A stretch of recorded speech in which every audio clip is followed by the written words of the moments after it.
What's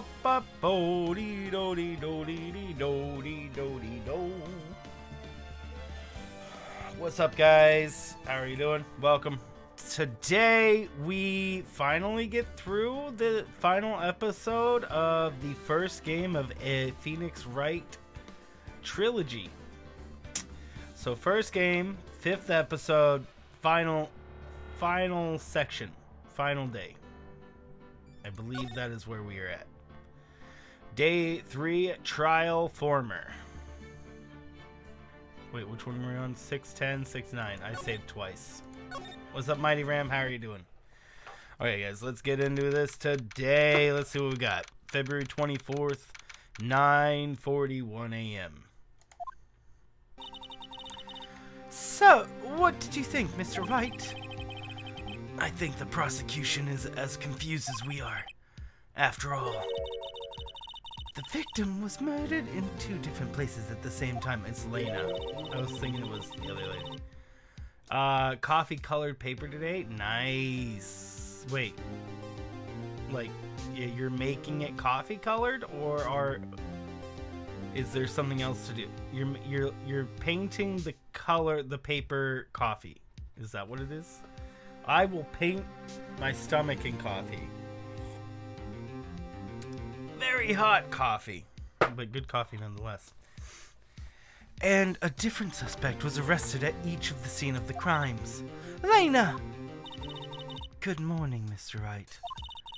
I apologize for yesterday. I was indisposed. What's up, McMackey? What's up, Alex? How are you guys doing? I hope they didn't hold you too long for questioning. We just finished, actually. I'm used to all-nighters, though. So, how'd it go? It's as Mr. Wright suspects. The police are clueless. I figured as much, so I struck a plea bargain. A plea bargain? What do you mean by that?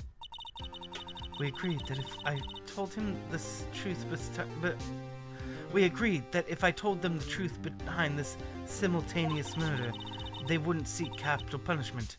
That's what I mean, Emma. But, Lena, don't tell me you... Much to my regret, I'm in much of the dark about this as they, Miss Skye. We found trace evidence of the certain person in the police department's evidence room. They belong to the officer Jake Marshall. What kind of trace evidence? Bloodstain fingerprints, to be exact. Ah, that's the trump card I have up my sleeve today. You do understand what this means, don't you? In order to defend my sister, you're going to accuse Mr. Marshall? We have to play the cards we're dealt. Isn't that right, Miss Skye? Do what you have to do, Miss Wright. Mr. Wright. Ooh. Courtroom number 9. Do we ever go into any other court ones? You survived, not dead. Even if they started sales in your stores, you got a rush wave of customers. Barely had time for breaks. Oh man. Well, I hope you had as good a day of work as you possibly could. Dang it, bro. All my windows just got shut because I moved my thing. Why? It minimized all my windows. Thank you so much for that, computer. That was not what I wanted you to do. Literally minimized all my windows. What a savage. Bro! What is this? Hold on.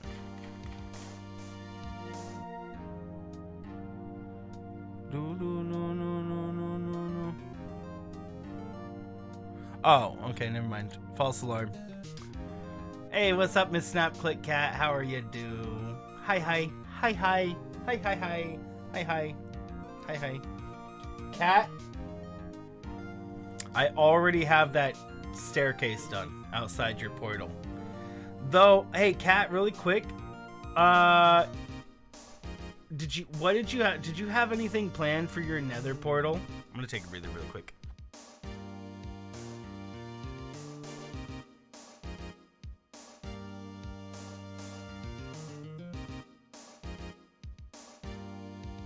It was actually pretty much done before you got offline yesterday, honestly. But I just needed to get it done. So I also built. Also last night I needed honey, and so I actually also built a atrium in my as a build. Been focusing on your tree.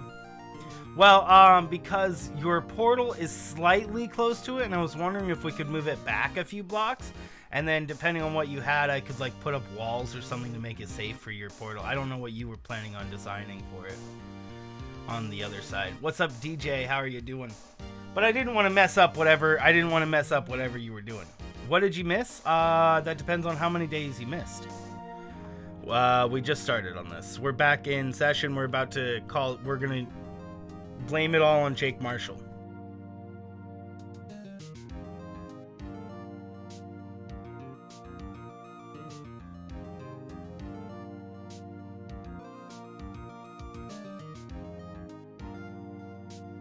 Your panda portal? No. Not what I'm talking. No. I meant the one. I meant your tree portal. The one that's just a plain square that's in the nether portion. Or were you planning on eventually taking that to the nether roof?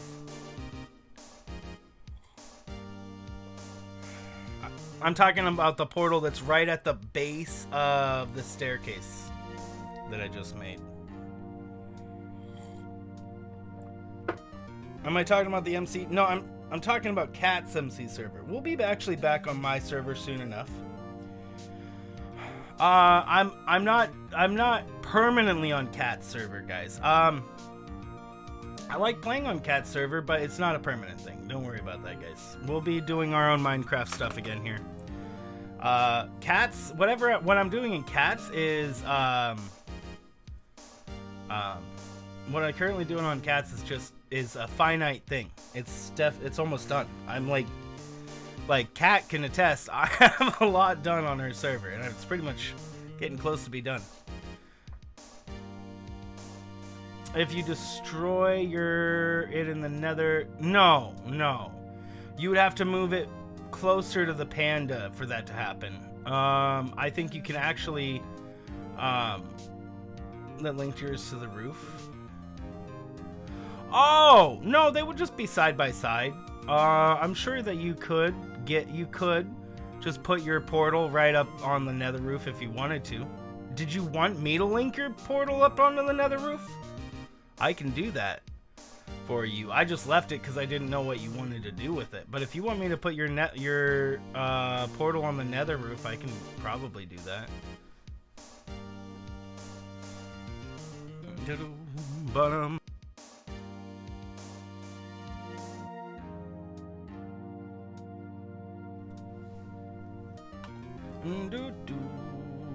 Someone unsubbed and the count is triggering 9. Oh, it's somebody been unsubbed since yesterday. We go up and down. We go above 10,000, below 10,000, above 10,000, below 10,000.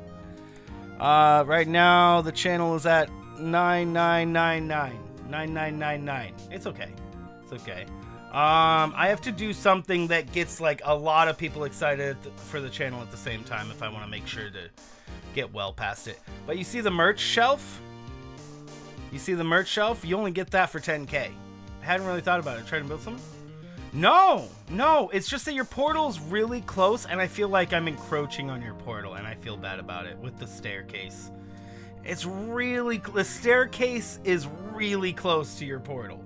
So like I feel like if I don't help you move it, you're not going to be able to build something around it, and I just want to be able to help.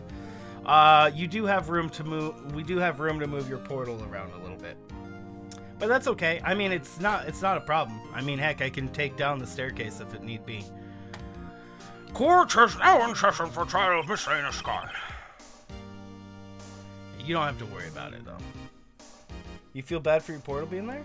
Don't! No, it's fine. It should be fine there. It depends on if you want to have it above on the nether roof or below. Either way, there's room. You have plenty of room to do whatever you'd like with it, I'm sure. The defense is ready, Your Honor. The prosecution is... I'm afraid you'll have to clarify. You have an archive of those streams? Not of Cat's server. I don't stream on Cat's Realm. I'll be streaming on my server again, relatively soon. I was on my own server and I was trying to get up to, I'm getting to the point where I'm getting all my own gear in my server again. Like, I'm re-getting all my diamond gear, and I'm re-getting all my netherite gear and all that. So once I'm done with that, I can start streaming again.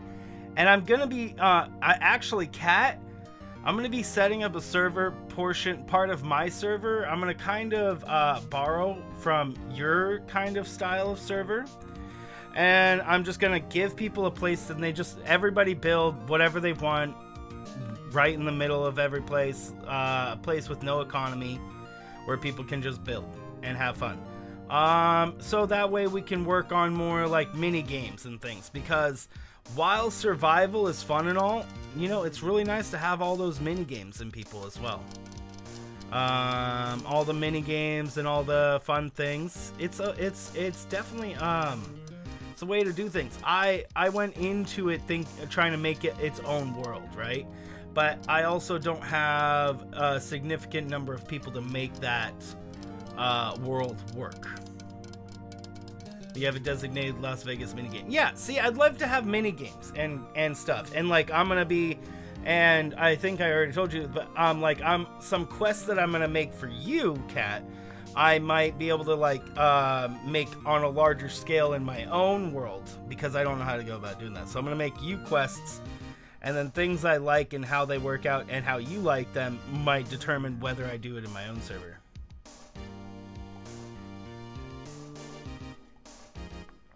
A pretty good job. Yeah, but also, I don't have that many people excited to play the server either. I have very few people excited to play on the server. So I like the idea of the economy and whatnot, but I would like more people to be excited about playing the server for sure. I need to personally go back and start just finishing up my builds that I've already done. Like, I just need to finish up Great Wall of Sanctuary, honestly. I just need to go to the Great Wall and use it. You'd be up for it? Cat's server is fun, though. Yeah. I just finished a bridge, guys, on her server. I love it. It's such a great bridge.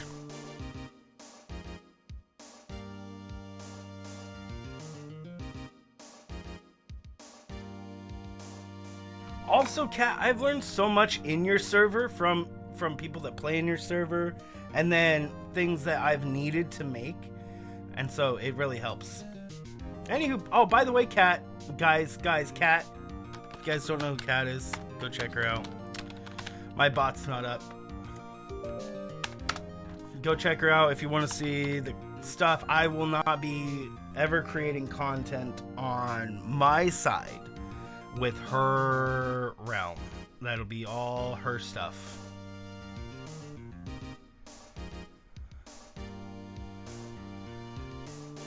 You see it? Yes, you have to babysit a lot. Yeah.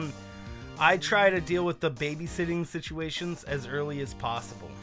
I try to deal with the babysitting situations as early as possible. So if I see somebody that's starting to misbehave even a little bit, I'll be like, bro, it's gonna get you in trouble. You better not do that in the future. And then you do that too, but they just don't take you seriously. Unfortunately, people on your side just don't take you seriously.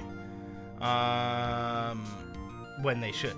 They should be like, Kat's serious, guys. Kat is serious. She will knock you into oblivion. I mean, I'm always making jokes, so they wouldn't even take me seriously if I said that to take you seriously. Everybody would think I was joking. Everybody would think I was joking. If I told everybody to take you seriously in your chat, they would probably think I was joking or lying.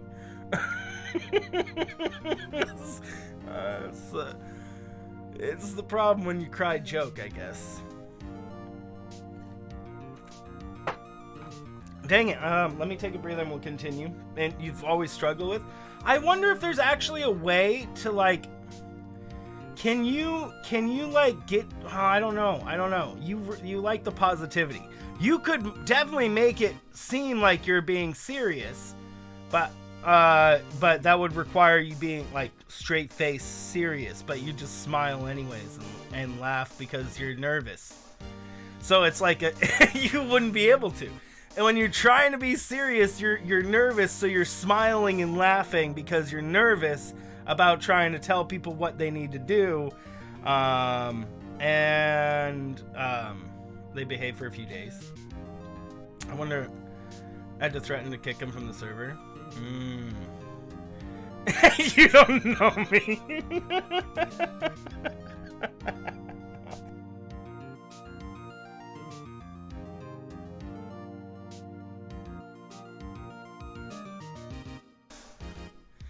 At least you got Francis there most of the time to be like serious. Be like, listen, I'll ban you. And yeah, they know Francis don't give no shites. BumbbleKitten and Sims, by the way, thank you so much for that. Kat, speaking of, I hope you're having a great day on at doing your work stuff today. Italian time zone, so in activity. Oh, that's fine, DJ. That's fine. DJ, I always say your name wrong, right? Bruh. Kat, by next week I'll have so much done, even more on your server. Every week is gonna be crazy until I probably have the city done. Again, I'm surprised. I'm getting closer and closer to being done with pretty much most of the stuff, besides things that are gonna be dealt with the inside of the wall. All this stuff inside the wall might be ongoing for a really long period of time. But like, because I want to be able to do things for you guys in the server that we can see what's going on with it. And like, you know, I don't know. I want to try things for you guys and for you, Kat, and see if you guys like it, and then see what I can bring over to my server. And then I have some ideas. That nobody in your server has done yet, but I don't know if they'll work yet. We'll have to find out. Oh, anyways, I think you'll like it. What's up there, super duper Alex? Welcome. I'm sure you'll have to clarify. Are you excited for the Cat Palace, Cat? It's pretty epic. I mean, that castle wall already coming out unbelievably epic. Very well. I'm very happy with how that design is coming out. And can you believe what you saw? Only took me about a half an hour.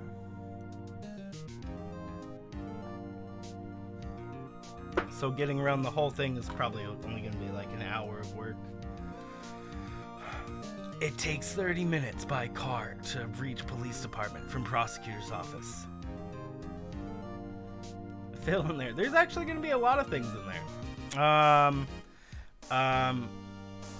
mean, I'll leave it as a surprise, but it'll be, I hope it'll be pretty and a place you will choose to hang out at times. If you do, then it would be worth it.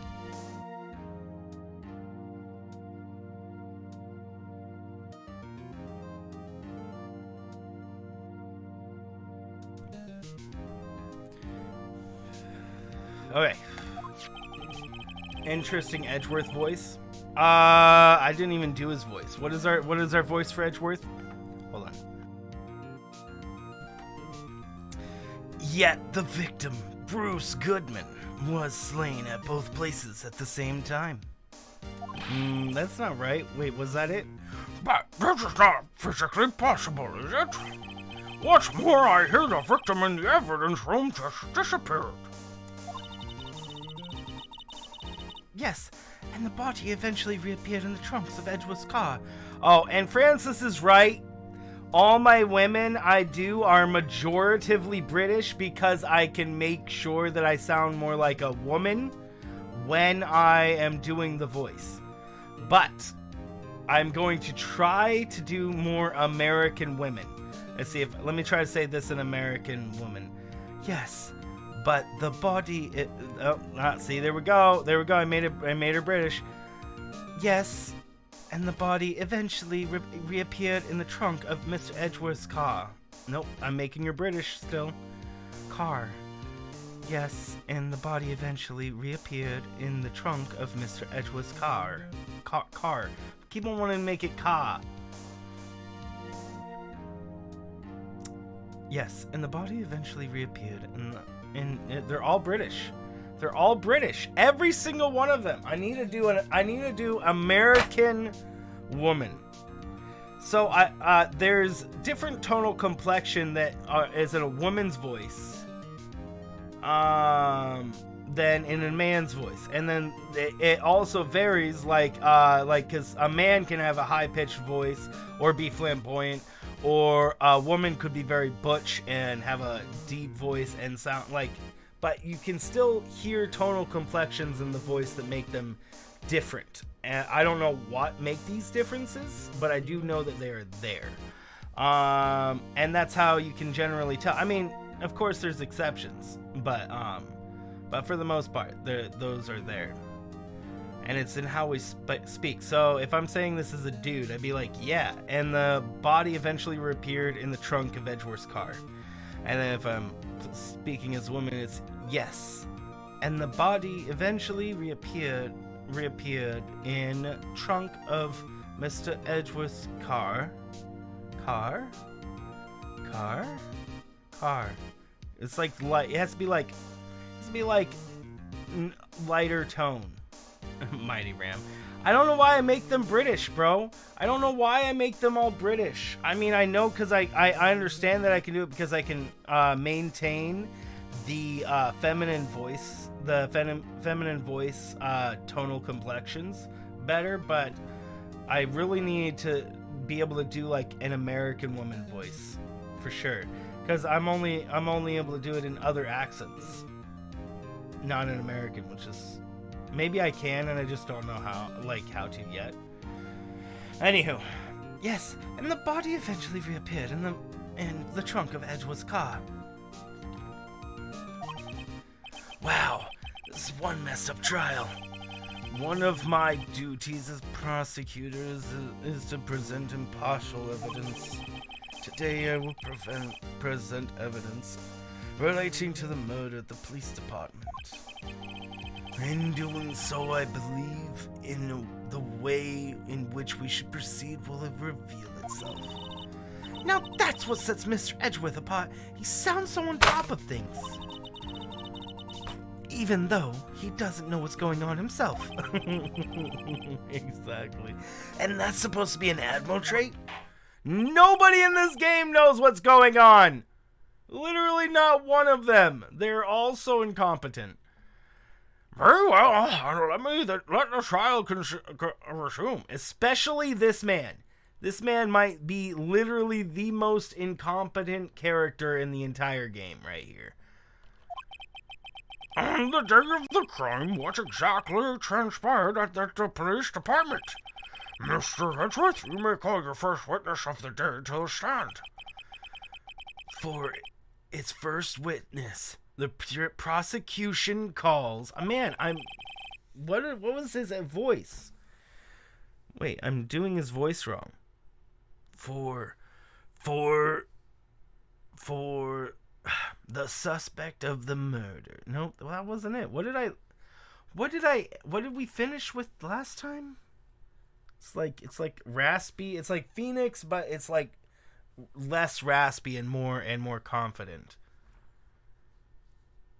Unless it's a Valley Girl. Oh my god. Like, if you're talking a Valley Girl, then don't, get me started. Oh my god. I mean, I could see that. The suspect of the murder that occurred at the police department. No, it's not right. What, man? I'm always gonna hate every voice that I've chosen for that man, Edgeworth. I've just not ever found a voice that I truly like for him. I had one voice that was pretty decent, but I can't remember what it was exactly. It was on Friday. The suspect? You mean that so-called murderer? Oh boy! Things are getting wild from the get-go. Oh yes. Will the witness please state his name and occupation? How do we like that? Like, I think that's unique enough for me to remember. Will the witness please state his... Oh! Let's make him British! Will the witness please state his name and occupation? Bro, let's make him British. Maybe that's what we've been missing this whole time. Somebody... Who said that last time? They said they envision Edgeworth to be like a British dude. And then I was like, bro, that might work. That might work. Will the witness please state his name and occupation? Why am I changing his voice? Fine, I won't change his voice. Cat liked his voice. Will the witness please state his name and occupation? Yes, sir. I'm Officer Mike and Smeek, sirs. My occupation is... that would be murderer, sir.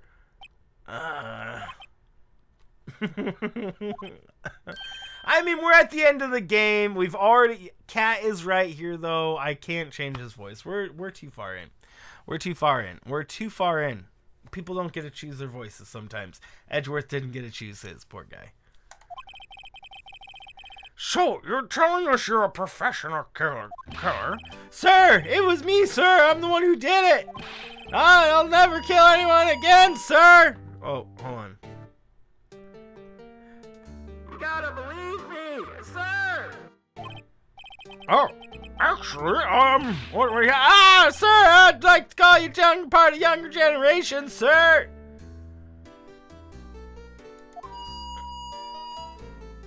A person whose actions adults who can't possibly comprehend, sir. Please, Mr. Edgeworth, sir, please help me, sir. He started doing it. And then there's that thing, right? Officer Meekins. Yes, yes, sir. Give us your report of the crime. Consider that order. Yes, sir, as you wish. After all, I'm part of a generation that must be told what to do, sir. Can't fault him for a lack of enthusiasm. Meekins is hilarious. Although it's not my normal duty, I was assigned to guard that evidence room that day. I spot a suspicious man on the security screen and I rushed into the room. I was the only doing what I was trained to do, sir. And I was suddenly attacked. I fought for my life and then I did it. I did it after I passed out until another officer smacked me awake. So,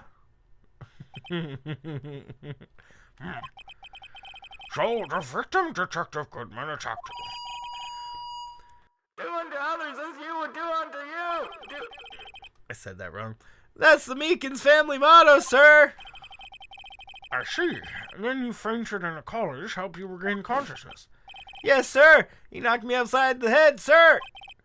Very well. Defense may begin its cross-examination. What I need here is more info to work with.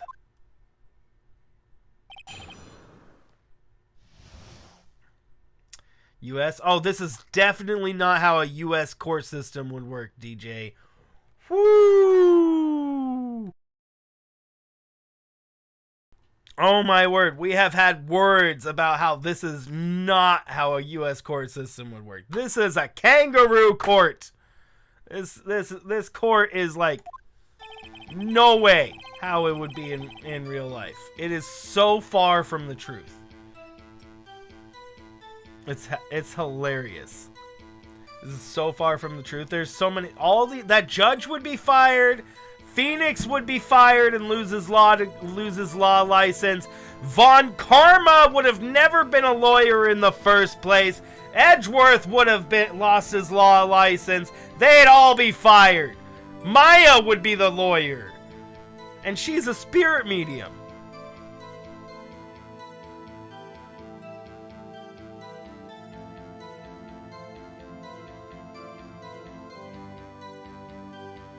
And I'm saying this, that they would be fired in any state.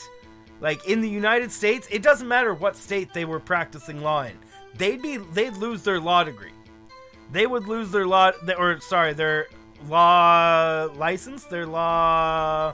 What is it? It's not a degree, right? Friendly expression. Do you like his voice? I love doing Meekin's voice. It's probably my favorite voice to do so far in the game. Or just in these games. Although it's not my normal duty, I was assigned to guard the evidence room that day. Mr. Luigi. Mr. Meekins, you work in the General Affairs Department, do you not? Yes, sir. I'm in charge of hiring new recruits, sir. He's in charge of hiring new recruits? I thought he was a new recruit. Yikes, now there's a scary thought. That's what I'm saying, bro.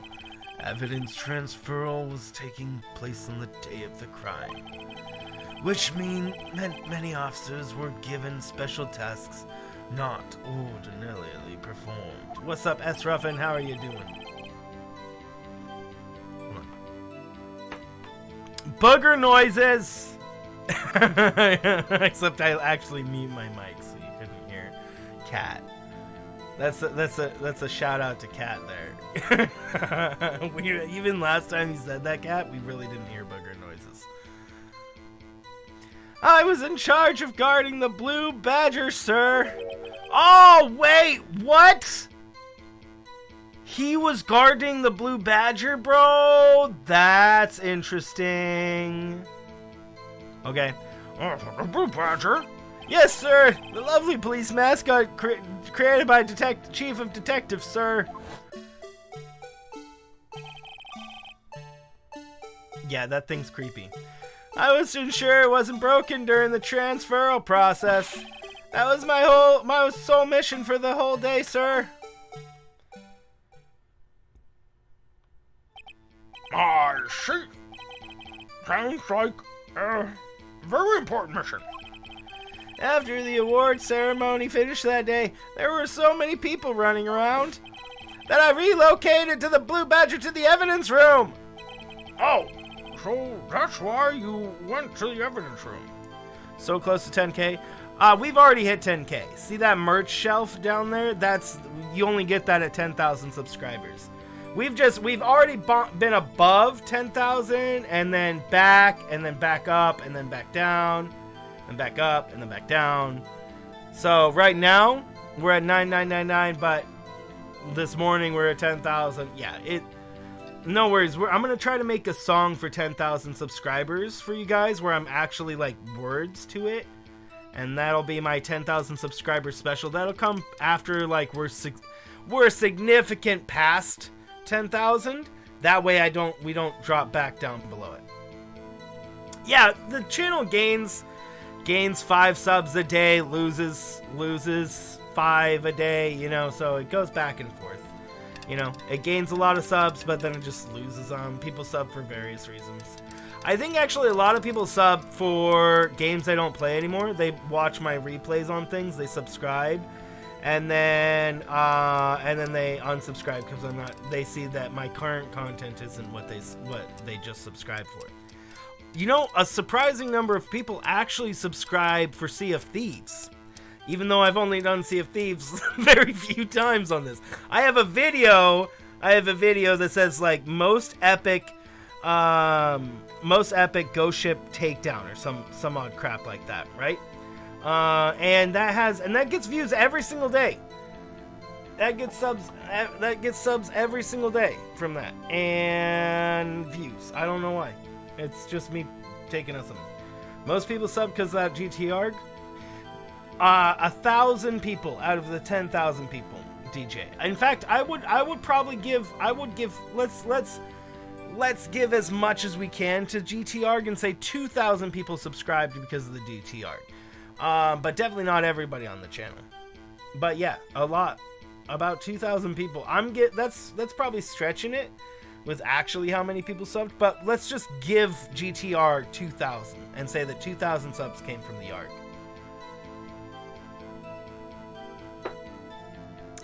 But definitely not the majority of the channel. And heck, some people might still subscribe due to the ARG today. And since there isn't an ARG for me to do, well, they just unsubscribe again. Well, that's actually kind of why we're like doing this, is because this is a puzzle solving game, just like the ARG. Not like the ARG, but you know, it's a puzzle solving game nonetheless, where I have to use my brainsicles. So, that's why you went to the evidence room. Exactly. You know, Kat, there's something that rings in my head from years ago that you said to me. I know who AJ Styles is. I do it Ruffins. Oh, do I look like it? But Kat, there's something that rings in my head. You once said to me, "Not much for puzzles, are you?" Before the ARG, that was when I was like at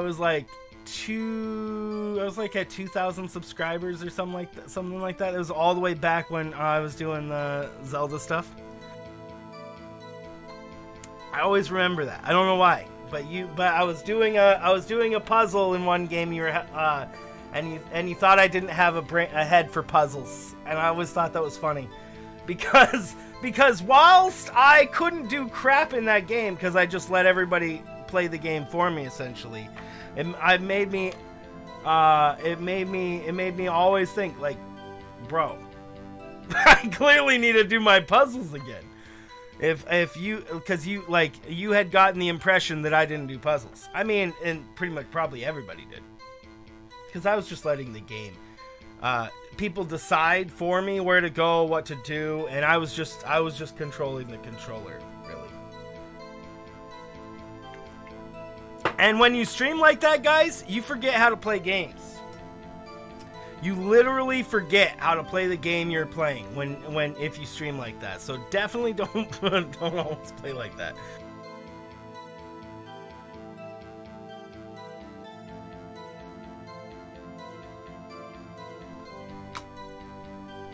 You have no idea? Oh no, you're good. You're good. Play special Roblox. I will never say that I'll never, but it's highly unlikely I'll ever play Roblox. From a bajillion years ago. I don't know why I remember this specifically. Maybe I was offended. I mean, I don't feel offended, but maybe on some level I was offended, and that's why I remember it. I was traumatized. I was traumatized!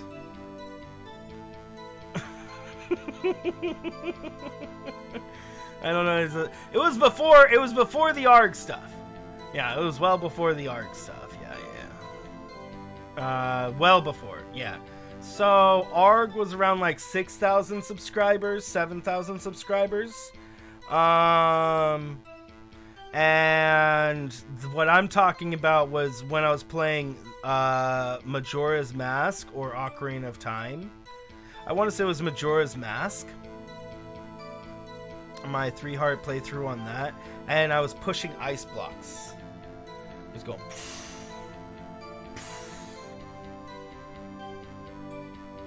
Sorry. Oh, no, don't be sorry. No, I mean... don't be sorry. No, don't be sorry at all. That's definitely not. Pushing ice blocks. Yes, it was an ice block pushing puzzle in Majora's Mask. Maybe Twilight Princess? No, I'm pretty sure it was Majora's. I'm pretty dang sure it was Majora's Mask. I'm like 97% sure. But no, don't be sorry. I just thought that was funny. Definitely don't be sorry about it. There's no reason. I mean, I'm not offended or anything. I don't know why it's stuck with me. I'm like, I'm so sorry. But I mean, it's not like it's... There's no ice block. Then it must be Twilight. Oh, it was Ocarina of Time? If it could have been Ocarina of Time, then it was. It was definitely ice blocks, and the style was Majora's Mask. It was you? No, it was Ocarina of Time. No, the style was like Majora's Mask, so that's why I was saying Twilight, because I didn't think there was ice blocks in Ocarina of Time. But if there's ice blocks in Ocarina of Time, then it was either Ocarina of Time or Majora's Mask for sure then. I just don't remember. In any case, don't feel sorry about it. I don't know why it stuck with me. That's why I was telling you, is my brain is weird. Is that for some reason, I have that's a memory I have of years ago. Vivid memory. Why is that a vivid memory? I don't know, but not something you should be offended by. Just know that you're a part of my life somehow. I guess. Part of my mind.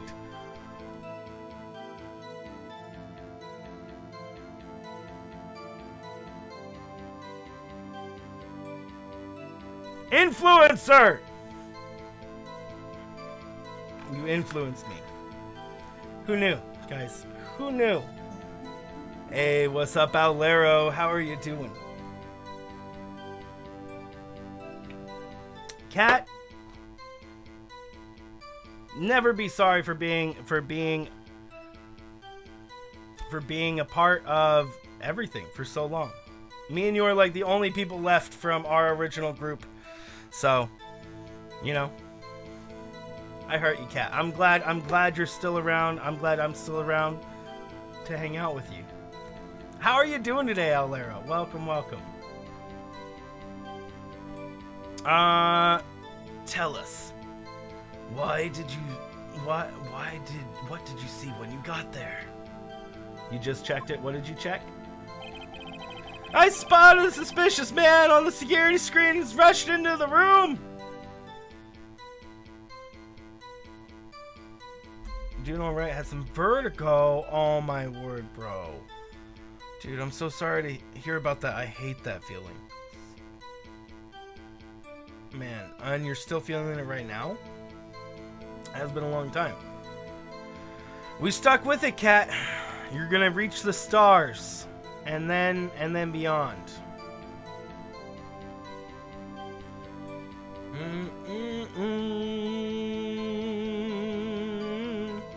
Owlero, I hope that it's not like constant, bro. That sucks so much. I really hope that you, what, do I know any home remedies? I don't think I do. Not for vertigo. I mean, except for don't look at what's causing you vertigo, but if you're getting vertigo from not something that's like looking down at something, then that's, yeah, I hope you're okay, Owlero. Did we press this, or do we need to press the other one? Did we hold it there? Mr. Meekins, you work at the General Affairs Department, do you not? Yes, sir! I'm in charge of hiring. Oh, we already read this. Yeah, okay. He was defending the Blue Badger. Okay, we have this information. Big pause break. I know, I'm sorry. I got distracted. It's like I like talking or something.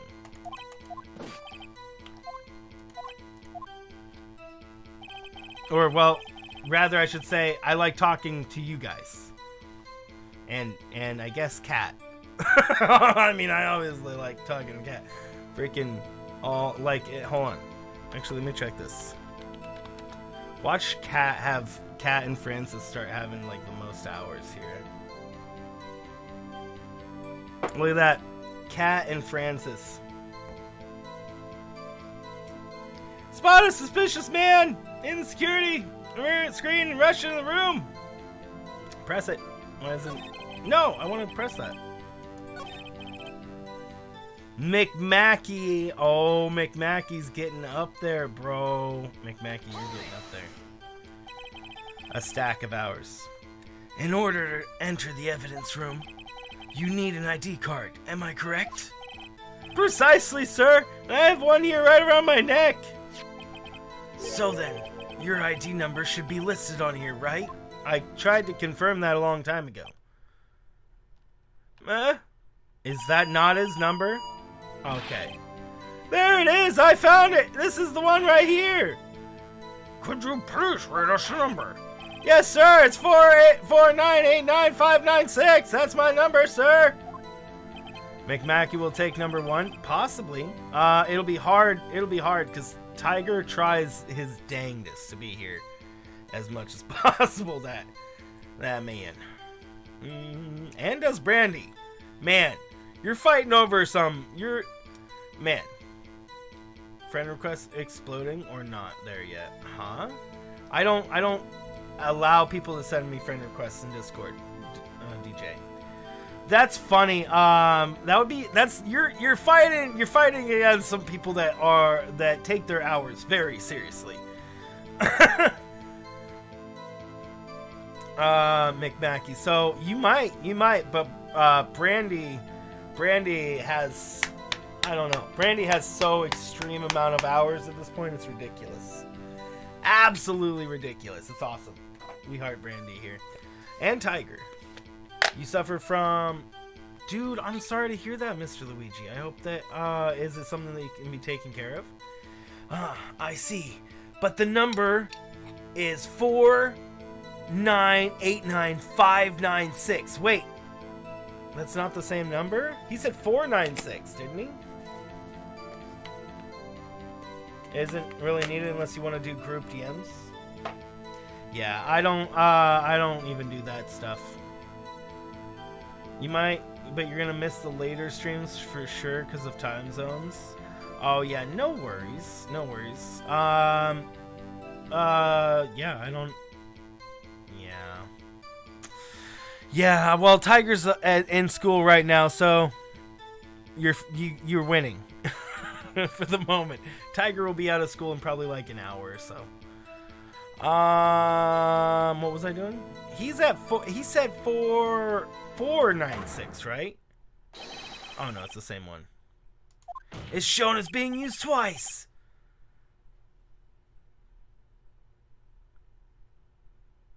Do you not need to use it to go out? I am just now realizing that you don't need to use the card to leave. Here I was thinking that the card had to be used to go in and to go out. Because I saw the number twice, but I thought that meant that he had to use it to go in and out. So like he had to use the... I mean, now that I'm thinking about it, no, you would want to know when they left, right? Yeah, you would still keep logs about when they left, right? Is that not... I mean, obviously, what they're showing right now is that they're only recording when people go in. That's what they're getting uppity up and about right now. Is that there should only be one. So that means that you only record as going in. Okay, so that changes things. That means Meekins went into the evidence room twice. 2 separate times, or at least his card did. Maybe he went in the first time, he was brought out, and then the card was used to go back in, or not him brought out, something else. Card go back in after the body was brought out. Yeah, that would make sense. He was blacked out during this time, so how would he not? Yeah. Dude. Bro, that's it. Please explain, witness. It's no real mystery, sir. First time is when I relocated Blue Badger in the evidence room. Oh, never mind. I'm all jumping to conclusions, just like Cass said. Jump to conclusions. Jump into conclusions and was wrong. Second time is when I went to go get him and everything after settled down. I see. So during the second time one? Yes, sir. That's when I spotted the man on the security screen.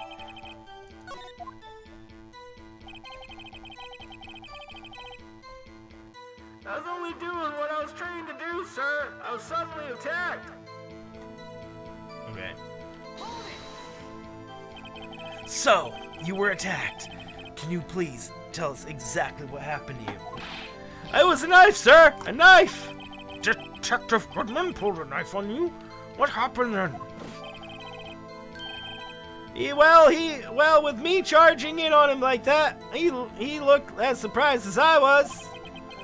You aren't exactly the kind of person someone would want to run into. Oh, sick burn! Dissing on my man Meekins, bro. That's when I reacted, sir. I swung my arms like an octopus, struggling to detain him. That's how I got this gash on my hand. Maybe if you just kept your cool, your hand wouldn't be. When I saw the blood trickling down my arm, I panicked. I grabbed this man by his collar. I fought for my life. Then I did it.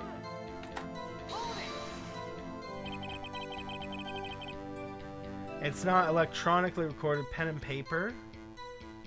No, it said you had to swipe your ID, didn't it? Yeah, there's an ID card reader to open up the door, Mr. Luigi. Yeah, they definitely have to swipe their card electronically, so that would record it. I'm positive. I mean, why not? They can do that at the same time. The ability to read from a card was out before electronic card security readers. Oh, IRL. Oh, that would be interesting. What exactly do you mean when you say you did it? I know I don't look the type, but I'm really into kung fu films, sir. The man let his guard down for just an instant, so I went whoop-ah! Snatched the knife from him. You took his knife? I spun him around and performed a disarming maneuver. I made sure to close my eyes like a man.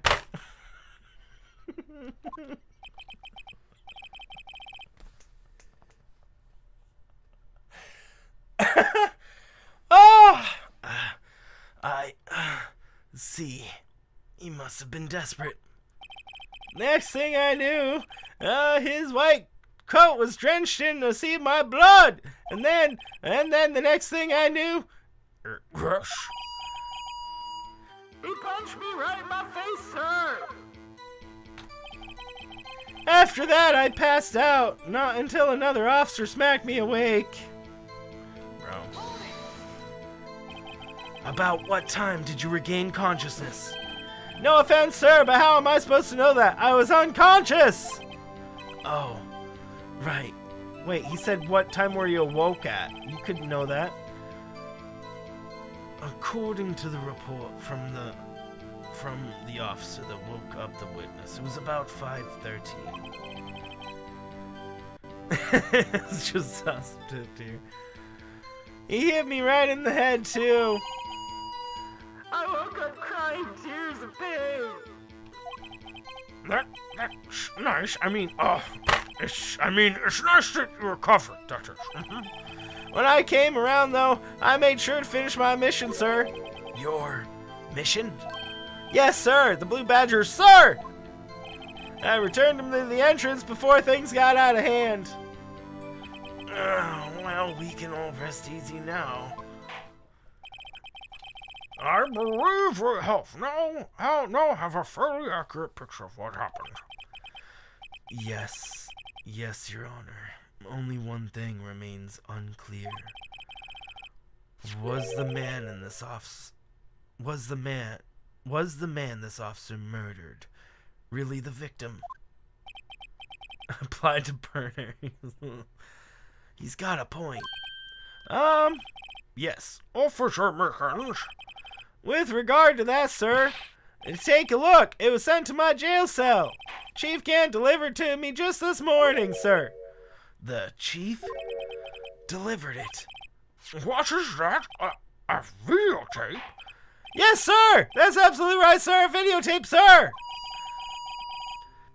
It contains security footage from the evidence room, sir! Objection!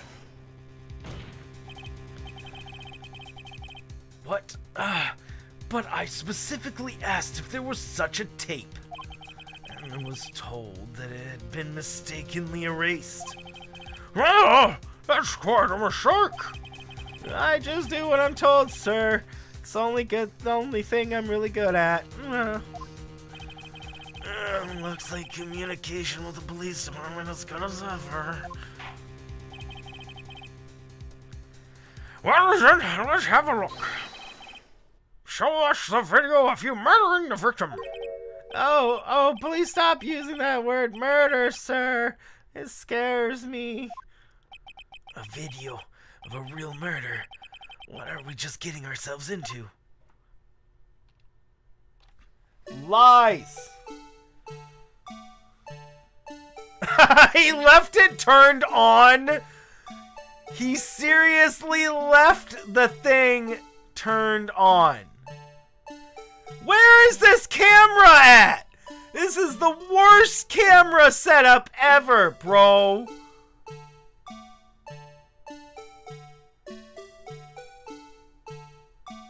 I love how it's just so perfectly timed, bro.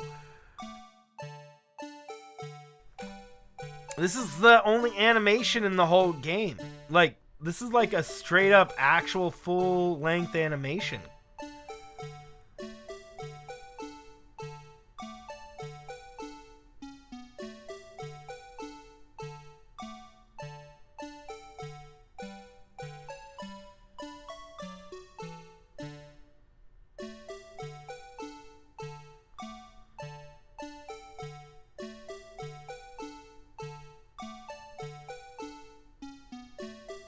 Meekins! Why the frick didn't you just talk to him? Why did he straight just try to attack him? Like, Meekins went in there looking like he was ready to just attack this guy. Meekins looks like he was trying to hurt him. He didn't just go in there and be like, hey, what are you doing, sir? No, he went in there like, Why did he do that? Why was he angry? What was Meekins doing? Why was his behavior? I mean, I don't get why the knife was pulled from the other dude, but why was Meekins angry? Like, what? He could have been in there. I don't know. What's up, Francis? It's Cat's favorite mascot? Man, so favorite. That thing's kind of creepy. Especially, I think the music is really what does it in. Yeah. Well, I believe we're all thinking the same thing. How can we deal with all these unsettling feelings stirred within us? What the hell was that wriggling piece of plywood? Sir, that's the pride and joy of the entire criminal affairs department, sir. It's the Blue Badger, sir. Why am I not surprised this isn't going smoothly? Bum, bum, bum. Yes, well, anyway, this tape seems to prove that the witness did indeed encounter someone in the evidence room and some sort of activity took place. Yes, Your Honor. Instead of relying on clearly incomplete footage, the witness's testimony will suffice. Is that all right with you, Officer Meekins? Yes, sir. As you wish, sir. Mystery Man. I'm starting to think Meekins did it.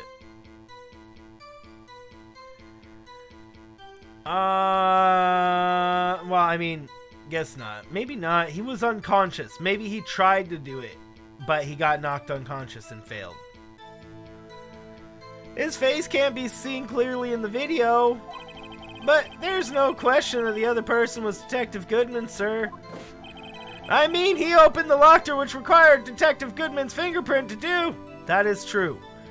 That is true. The locker he opened is unquestionably Detective Goodman's locker, sir. So it must be him. No one else could have unlocked it. I mean, is that true? Do we know of anybody having technology in this game to replicate a fingerprint? We haven't heard of anybody doing that. If there is that technology in this game, they have not foreshadowed it properly. So I'm going to assume that there's not, and that it actually was Detective Goodman who opened it, or there was something wrong with his thing that made it open, I guess. Or it was already open. I mean, if it wasn't Detective Goodman, why the F would they show us the video and cover his face the whole time? Is it literally just to make us question if it was Goodman or not? But what's the point? Like, I don't get what would be the point in that? What's this about a fingerprint? Each detective has been given a locker equipped with a fingerprint-activated lock. These locks ensure that each locker can only be opened by the detective it belongs to.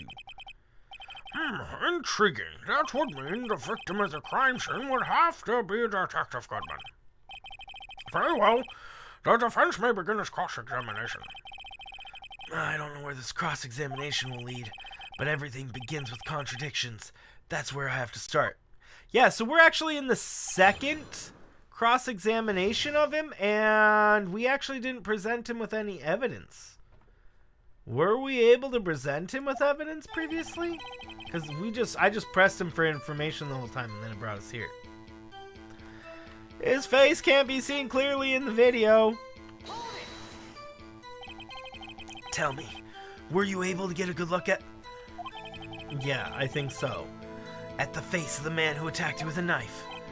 Sir, if you must label people as being seen or not seen the man's face, I believe I would be classified as the latter? The latter, but you were standing right in front of him, were you not? More to the point, you are the person who fought him, aren't you? Oh yes, sir, but I didn't get a clear look at his face, sir. What?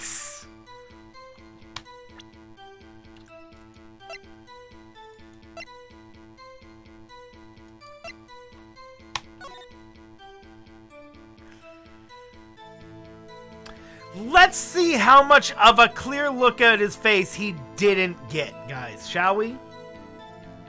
Can we speed this up? I guess not. Let's get a good look at how clear of a look he did not get at this killer's face, at this person's face. Oh my word, ridiculous. The glove fell out of his locker. I didn't see that the first time I watched this. Look, see, why is he out with the stick? Why is he trying to attack him? Why? What was the point of that, Meekins? Look. Oh, okay. But right there! How is he not seeing his face right there?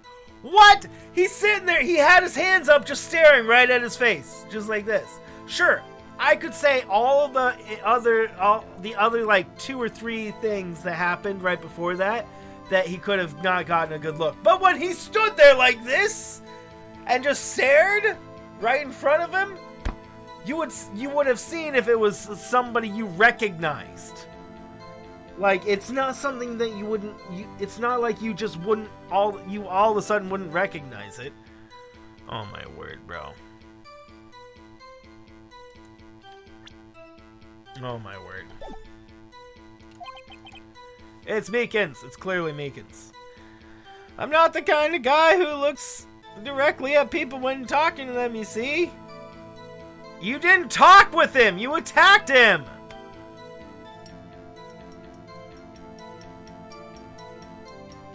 It makes sense that he should have had his bat ready since he suspected somebody who was in there who shouldn't be.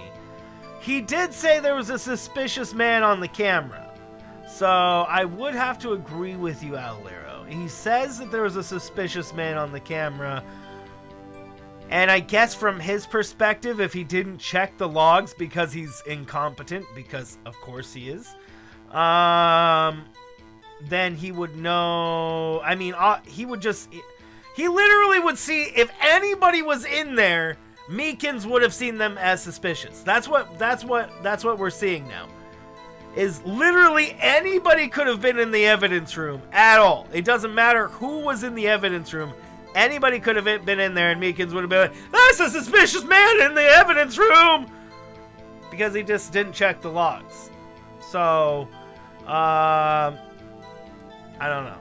You're right, though. You're right. It does make sense. From his perspective, he thought the person was a suspicious person and was going in there to apprehend them or question them, rather than just looking at the logs. I mean, you can't even open up the door without an ID card. So why would he be freaking out of somebody in the room? Also, one way in, one way out. So why would he have to go in and apprehend or talk to him when he could have just waited for them to come out? Like, there's so many things that, like, you know, if people in the game weren't incompetent. But I mean, that's the whole point. They're all incompetent.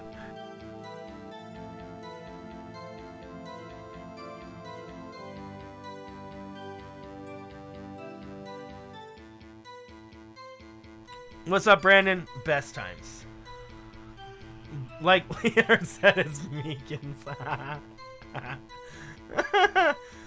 Oh, man.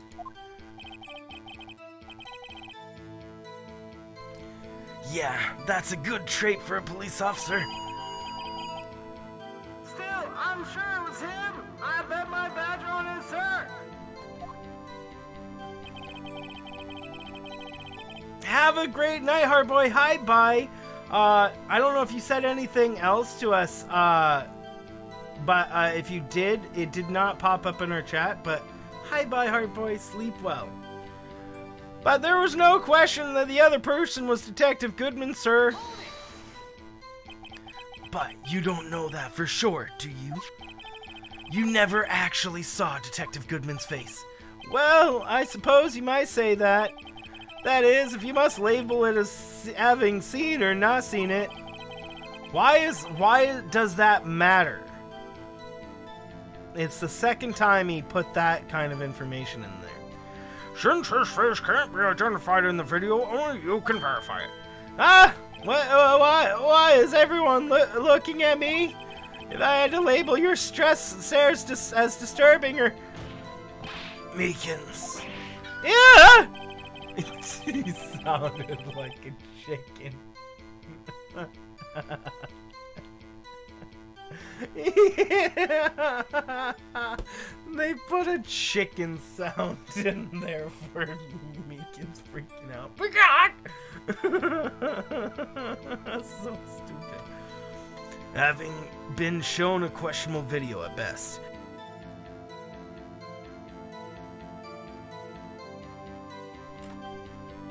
We are not in the best of moods.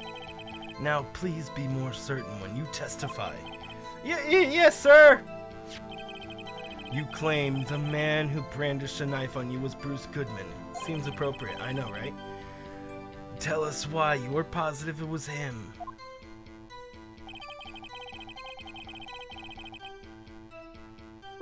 I mean, he opened the locker, which required Detective Goodman's fingerprint to do.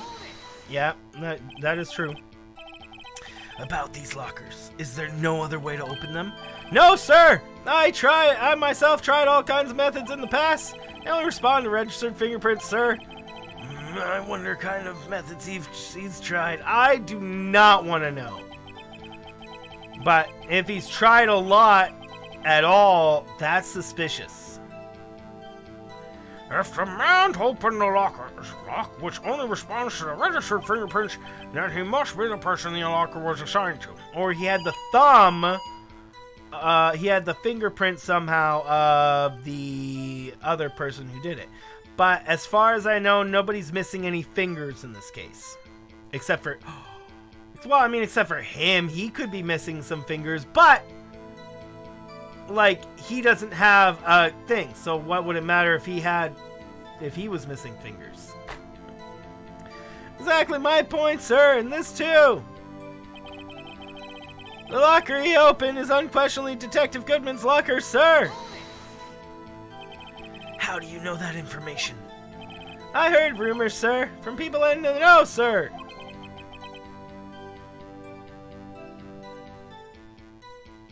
He just gave us proof, but now he's all like, He's all like, oh, somebody told me. People in the know. The workers in the department cafeteria, sir, they keep me informed.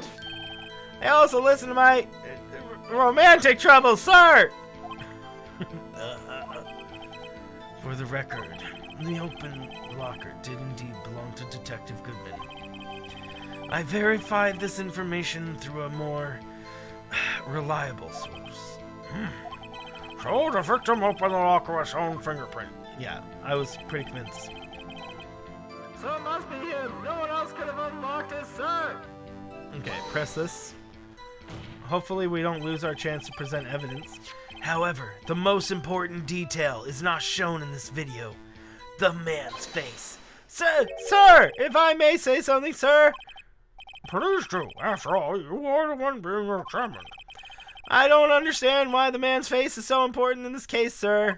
I mean, it was his hand that opened up the fingerprint lock. I mean, that is kind of true, but is there some other way he did that? Like, why is his face covered? What's the point in covering in the game covering his face? I'm just so I'm wondering why the game why they chose to do that for the development of this. And it was his hand that tried to thrust his knife into my body, sir. My unsettled state can't testify enough to this, sir. Yes, you have a point. The footage doesn't lie.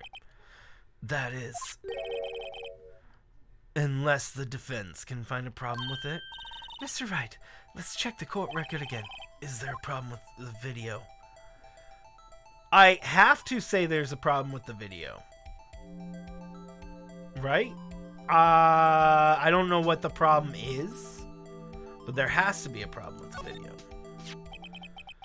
Regarding the video contained on this tape. I mean, doesn't there?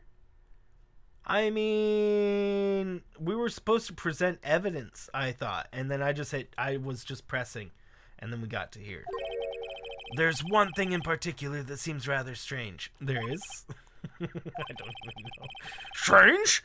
This contradiction leads to the possibility that the man may have not been Detective Goodman. That's true.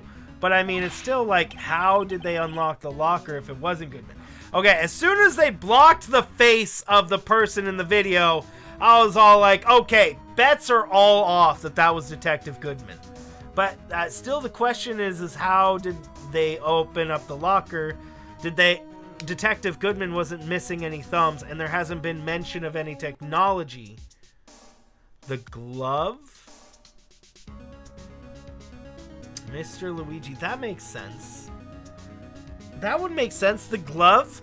Somehow they got the fingerprint on the glove, but I mean, there hasn't been any mention of any technology or anything to replicate a fingerprint.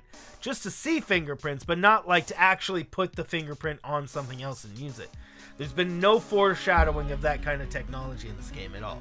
They might just throw it on us, though. They might just be like, oh, and there's this technology that does this. You know, somewhere down the line, Phoenix Wright attorney number 50, they're going to be all like, they're going to be in the middle of a time trial. I know he didn't, because I traveled to the past! Right? Because they're gonna be like, they're gonna have traveled to the past and changed it or some odd crap like that. Anywho. I mean, they can add whatever they want to fit whatever the plot needs. That's how they can do in this game, because they just spring evidence on you right when they need it. Wouldn't put it past them. I mean, yeah. I mean, they just with how much evidence they just spring on us right in the middle of the court case. New like ideas and stuff. Just like new pieces of evidence, new ways to do things in the game. Just right in the middle of a court case or whatever. Yeah, they would totally just use time travel or something to explain something, just to make it where the player didn't see it coming. What? This video contains a contradiction? Interesting, Your Honor. I have a proposal. Yes, Mr. Edgeworth. I propose we have the defense point to us the alleged contradiction in this video.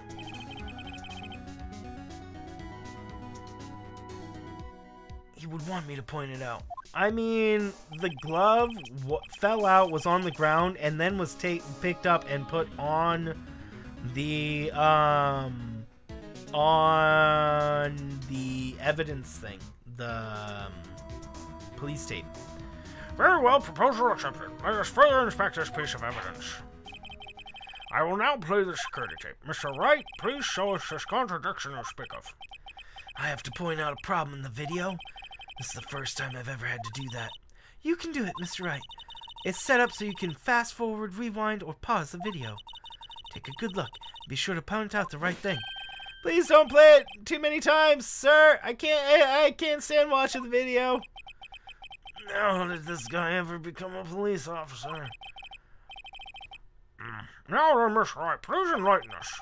Where is the contradiction that the man indicates this man not be? There's a handprint here that I want to get fingerprints on.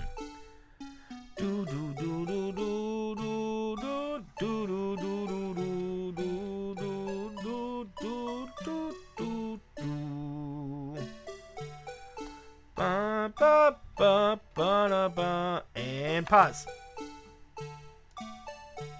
Boom. The glove. It's the only odd thing in the whole video anyways. It's literally the only strange thing in the whole video that we can have is that glove that falls out. The thing that's strange about this video has got to be this. Yes, that is strange. Something seems certainly unnatural about that. What could it mean? Sorry to interrupt, Mr. Wright, but you seem to have forgotten the point of this exercise. The point? What you are looking for is one thing and one thing only. Something that indicates the man may not be Detective Goodman. Well, yeah, the glove. What? The glove? Come on! It's the only thing strange. I don't know how else to say it's not Detective Goodman. Fine, I'll look for something else, I guess. Oh, yeah. Phew, I almost walked right up into the defense's trap. You know, I'm going to give him a round of applause, guys. The judge actually agreed with us for once. And we were apparently wrong, but he still agreed with us. Judgy's all grown up. It's so sweet. Judgy, guys, is growing up. I'm very happy. I'll play some under arrest. Oh my word, Meekins.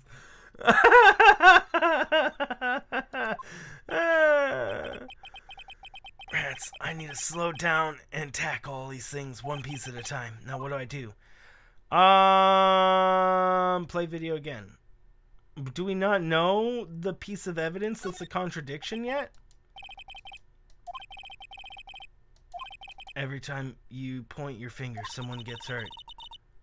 Says the one pointing his finger at us. He's like literally playing it. Mr. Wright, please show us a contradiction. So there must be a contradiction. This whole mechanic is set to point out a contradiction. So there has to be a contradiction. There's no choice. Maybe one way or the other.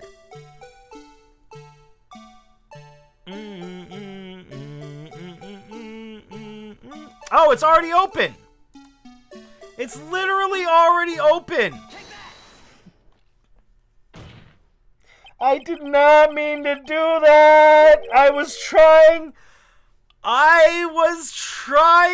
to hit fast forward or rewind. I was not trying to present the blue badger.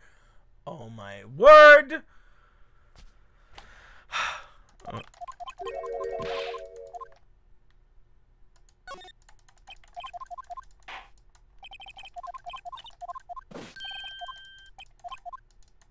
Okay, so it's actually... How do I pause? Escape. So it's already open.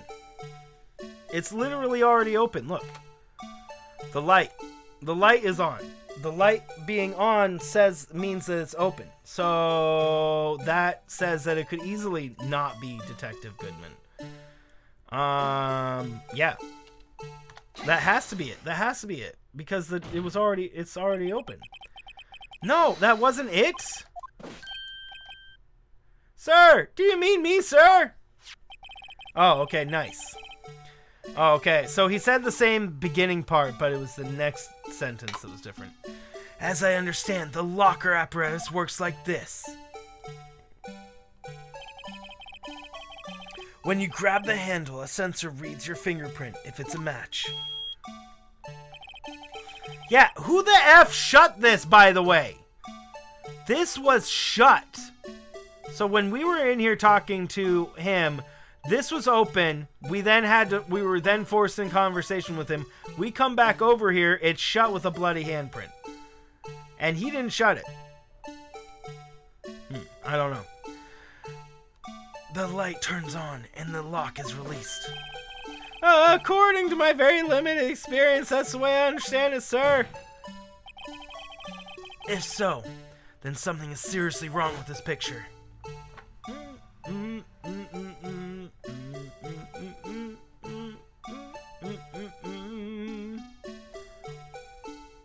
Am I supposed to do something? Wait, what? What's going on?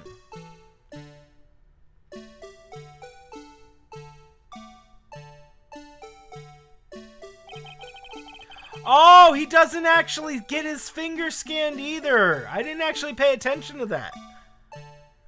When the victim reaches for the handle to open up the locker, let's rewind to a little earlier.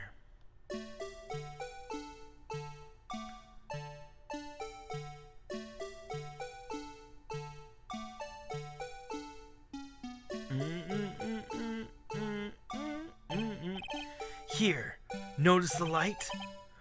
What's this? It's already lit! Precisely my point, Your Honor.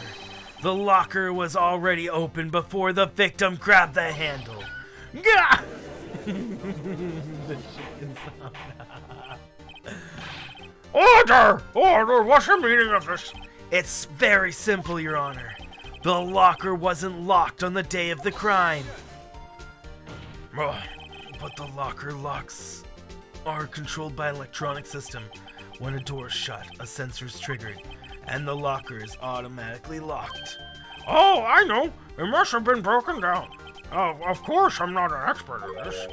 That's not likely, Your Honor. The sensor would detect and report any malfunction. Oh, well, it just goes to show novice should just keep their mouth shut. Yeah, Judge! So then, Mr. Wright, do you have an explanation? Me, Your Honor? Yes, why was in the locker locked? Me, Your Honor? Yes, well, you see, this isn't exactly my field. What do you think, Miss Scientific Investigator? Oh, maybe, like, something jammed in the system sensor?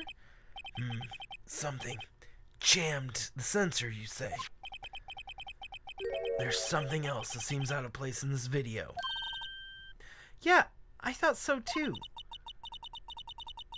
There's got to be another clue somewhere in this footage. Okay, this is where the glove comes into play.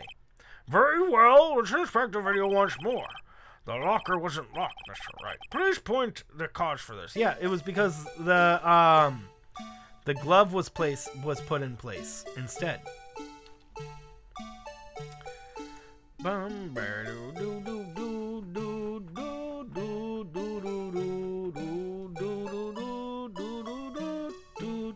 Is Cali plus Japan? The court is the way it is. Oh, that's interesting. The glove. Yeah, the glove was clearly blocking the sensor and not letting it shut. Please, watch closely. This is a continuation of the part I showed you earlier. A continuation? It looks like the same thing, bro. I mean, yeah.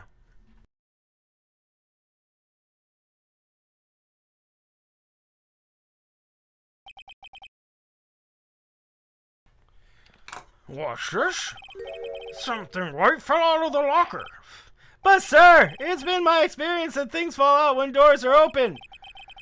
I often fall out and roll. We can't be sure that the item was completely inside the locker to begin with. What do you mean? The sensor triggers the lock when the door is shut. What if something was inserted, say, between the sensor and the door? Inserted. I'll do it. Bum bum bum bum bum bum ba da dee dee do do dee dee dee dee do do. Am I a good animatronic, guys? Best, right? This white thing wasn't inside the locker. It was stuck between the door and the sensor. Oh, I understand now, sir. It's just like my tie. 2 out of 3 times it gets stuck in the door out of patrol. I get out of my patrol vehicle, sir. Instead of the doors closing, my tie chokes me. Oh my word. Dang, my hair's making my nose itch. Ah. But the object would have to be extremely thin to fit in the door. Not only that, it would have to block electrical currents. It would need to be an insulator. Yes, an insulator, but at the scene of a crime. There just might have been something that fits the description. But sir, by insulator, don't you mean? I think I finally got this figured out. Very well, when the defense presents the relevant evidence, what was the insulator that was stuck to the inside of the locker door? A rubber glove.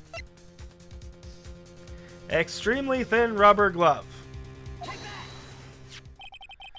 I found this near the locker. A thin rubber glove. But we can't be sure that was in the victim's locker. It has a tag says SL9 incident. The video seems to depict victim opening up the locker, but that isn't the case. A lit lamp attests to this. On the day of the crime, even I could have opened that locker. Is that not so, Officer Meekins? Sir, it would appear so, sir. Order! Order! Order! So, are we to believe then that the victim, whom this witness stabbed in the evidence room, was not Detective Goodman? Do not be misled, Your Honor. What do you mean, Miss Edworth? The defense has merely demonstrated that possibility and nothing more. The victim in the video was indeed Bruce Goodman. The prosecution will offer one more testimony to prove this. What? Officer Meekins, please testify about this. Sir? Me, sir? I'm not sure what you're referring to, sir.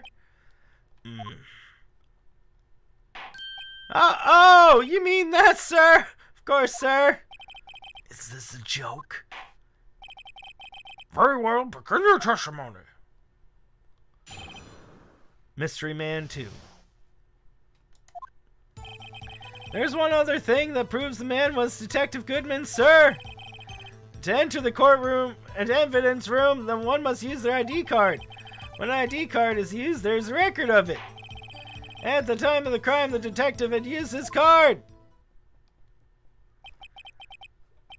An ID card record, I see. I have the ID card record right here, Your Honor.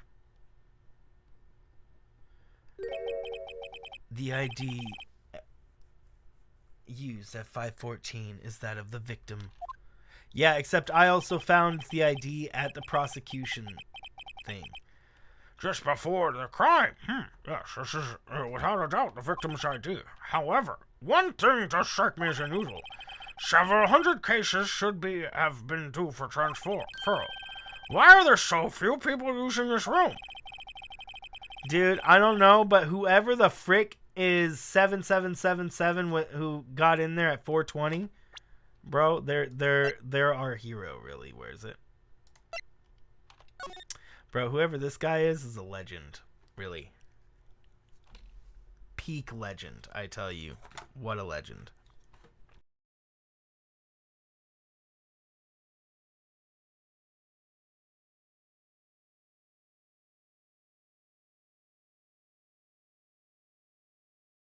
I mean, this man didn't even go into the evidence room. Whoever the sevens are, they didn't even go into the evidence room. They're just like, okay, ready, 3, 2, 1. Beep! Yes!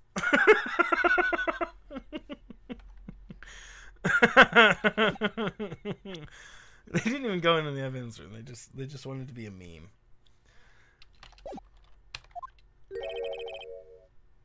Special cases? Extremely violent cases involving police staff. Just hearing that makes my hair stand on end.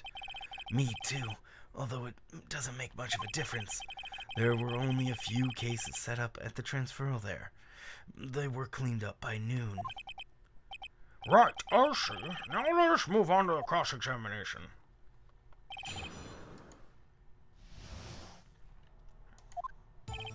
There's one other thing that proves the man was Detective Goodman, sir! Without closing the door. Huh? Hypercat Z, I know you've already beaten this game and you already know what's going on, so definitely be careful about telling people what is going to happen. I don't know if that's going to happen or not, but in case it is something that happens or something, definitely be careful about that stuff if you already know what's going to happen. Thank you. I hope you're having a good day, by the way, Hypercat. Thanks for joining us. Guys, thank you all for joining us. Hope you're having all fantastic days. So, unlike your earlier testimony, you believe this to be rock solid, do you? Yes, sir! Solid as stone, sir! My hand wasn't wrapped in bandages. I'd give the V for victory sign, sir! Couldn't he just use his right hand for that? That's him out fully. As we've seen, one might never know what he's saying until the very last second. To enter the evidence room, one must have their ID card. Really? Is that card hanging from your neck one of these ID cards? Yes, sir. This card right next to my cuff, sir. I keep it here so I won't ever forget it. But what if someone were to steal it from you? Keeping it out in the open like that. Maybe I shouldn't wear it around my neck. Remember when I said 2 out of 3 times my tie gets stuck when I get out of my car? Well, the remaining time my ID gets my ID card is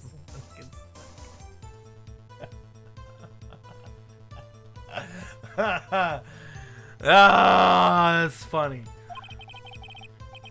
Said my ID chokes me. Maybe I should just leave this one alone. No, it means that he probably lost his ID card. At any rate, each police officer only has one ID card. Both the police department and prosecutor's office can attest to this. Please proceed with her testimony. When an ID card is used, there's record of it. Okay, press that information. Let it be noted that this is the record the witness referred to.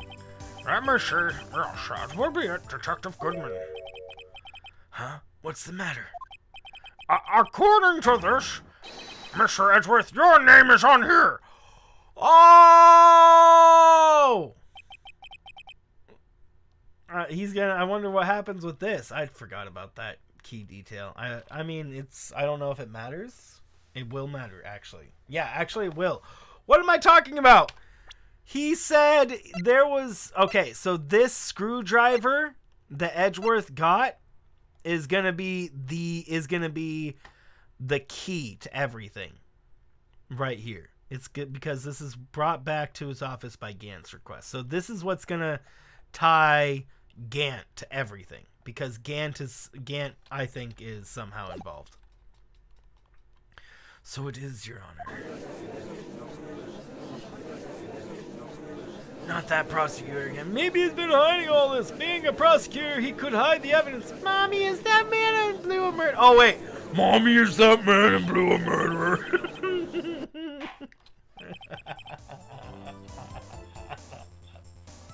The 40-year-old man. 40-year-old man. Mommy, is that dude a murderer?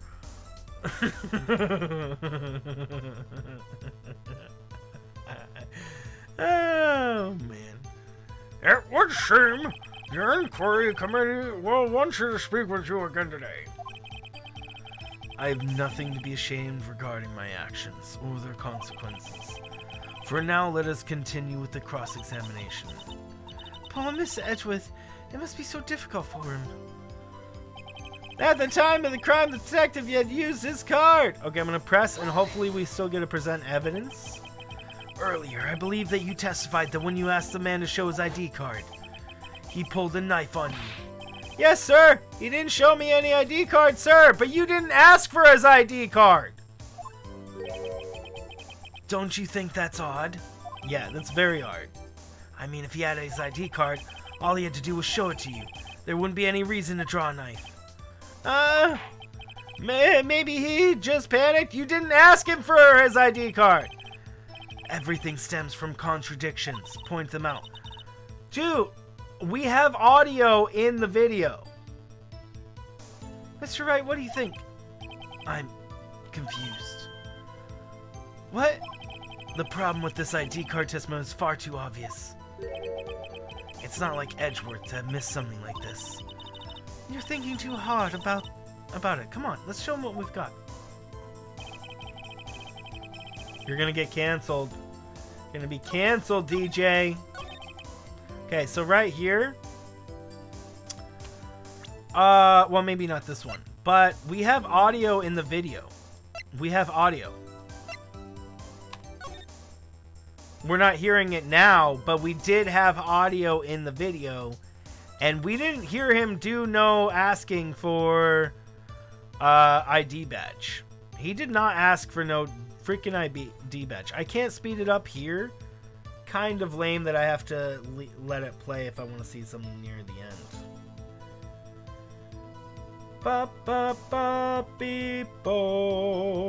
Okay, see, now let's watch him go up against him. And he's not even going to ask for ID. Okay, he's right up next to him right now. Look at him sneaking up behind him. There was a blood on the jacket. The blood on the jacket arm proves that Mia was wearing his overcoat. Whoever was in that jacket. Okay,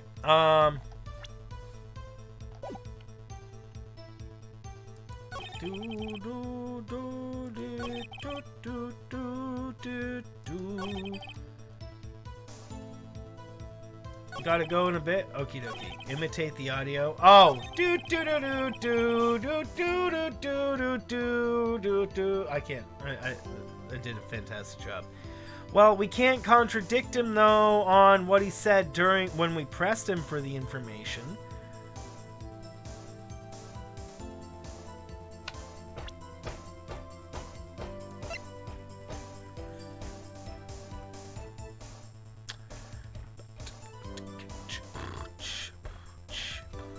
I had his card. I wonder if I bring his card up, if that would matter.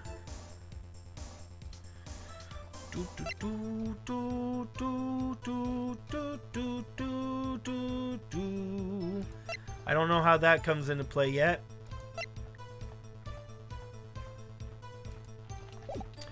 Bum bum bum, yeah.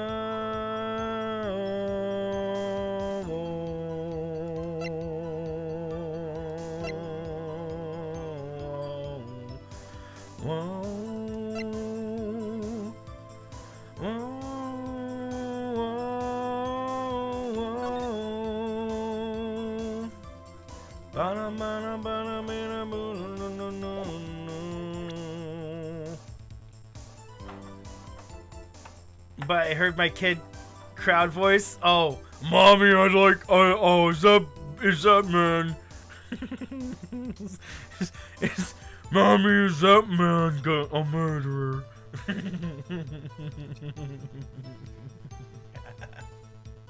That's funny.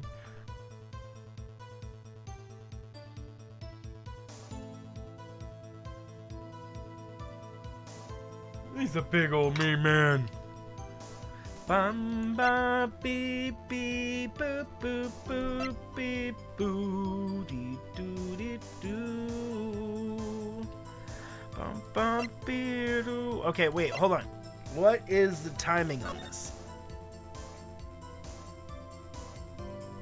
Okay, well that makes sense.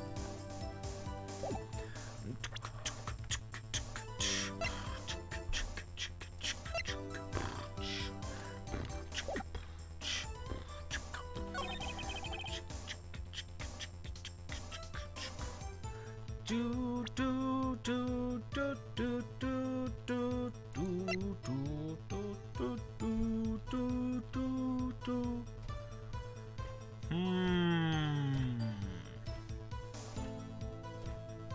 The only thing I could think of is possibly bringing up the ID. Maybe the glove somehow. And the videotape. But I'm supposed to contradict what he's saying right now. So I had a contradiction for him that he didn't actually ask for the ID. But I don't have that option. I don't have the... He doesn't say that.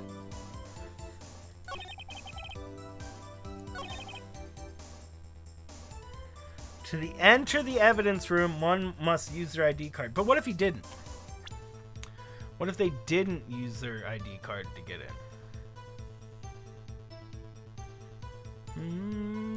I mean, I don't think that's the contradiction.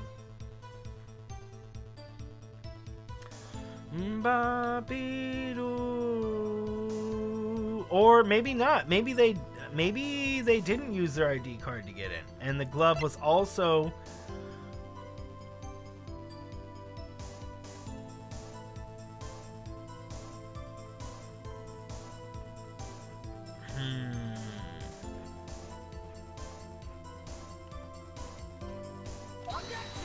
I don't know why I did that. I just hit the button. I wasn't thinking. Your Honor, blah, that evidence... Yeah, that doesn't actually... Huh. What's up, Tiger? How are you do? How are you do, Tiger? Do, do, do, do, do. Oh, dang it. Do, do, do, do. You just got home? Nice. Okay, so... One ID card. Maybe I'm supposed to bring up the ID? That's my first ID. That was it, actually. That was it. My first idea was the one I had to do. Man. Why do I second guess myself and then third guess myself and then quadruple guess myself? Sometimes I just gotta go with my first answer. With confidence. Hey, Tiger, thanks for that like and retweet. Sims as well, and BumbbleKitten and Miguel. Guys, thank you, thank you, thank you. And for all the likes on the stream, too. Thank you guys so much.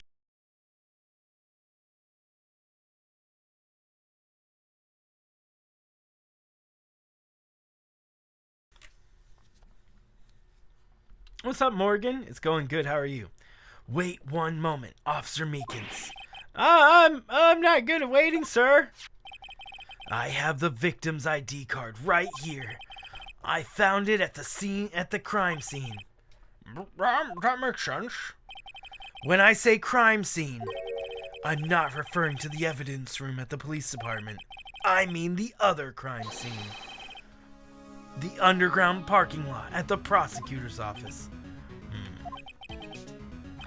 Your Honor, I have one more piece of evidence to present. It's a very important clue regarding the victim's ID card.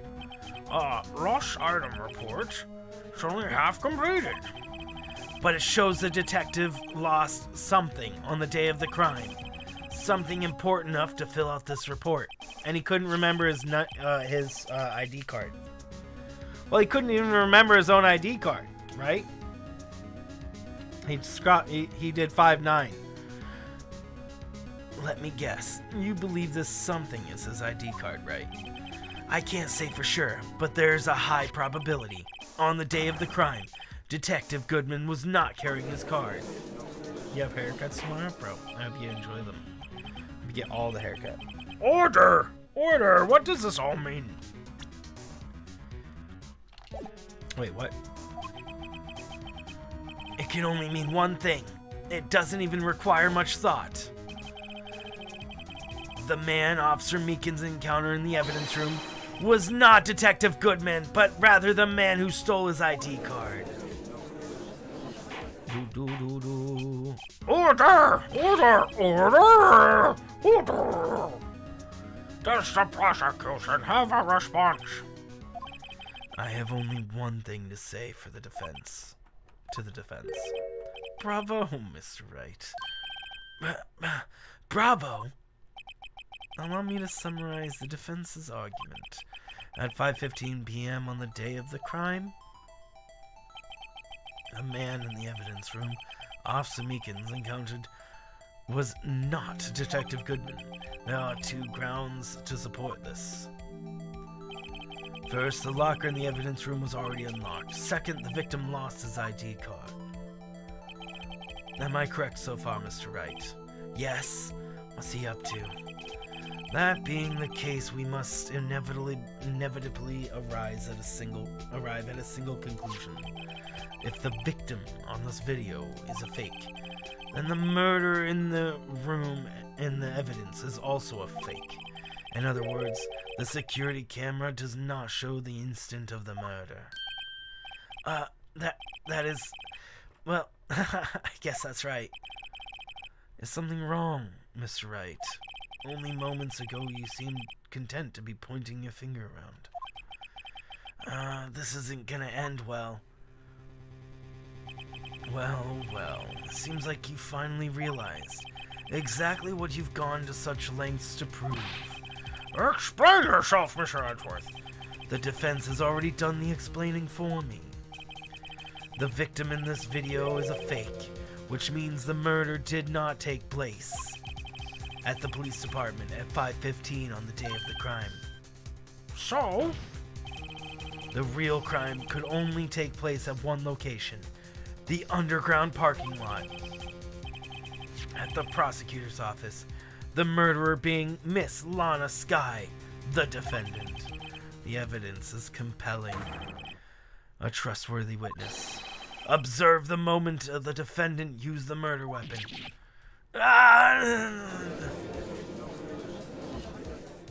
He said, how are you doing, Brandy? I knew that testimony was way too shabby. It was all a trap from the beginning. The activity in the evidence room still leaves many questions unanswered. Who exactly was the victim Officer Meekins encountered? Where did this person disappear to? However, this trial's purpose is to examine only the murder of Detective Goodman. Just so, Your Honor. Mr. Wright, you have to do something, or else Lana. What do I do? How am I supposed to get myself out of this mess? Object. Always. One moment, Your Honor. What now, Mr. Wright?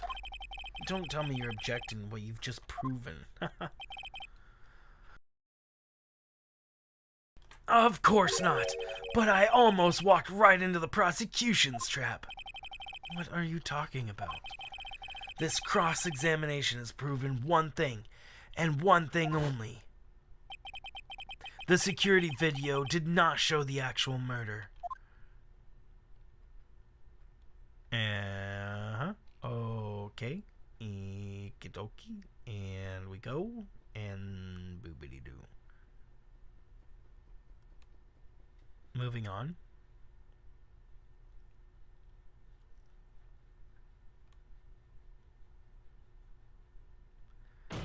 Oh, wait. Wait a second. Wait a second. Did I just see something? Hold on. Did something just change?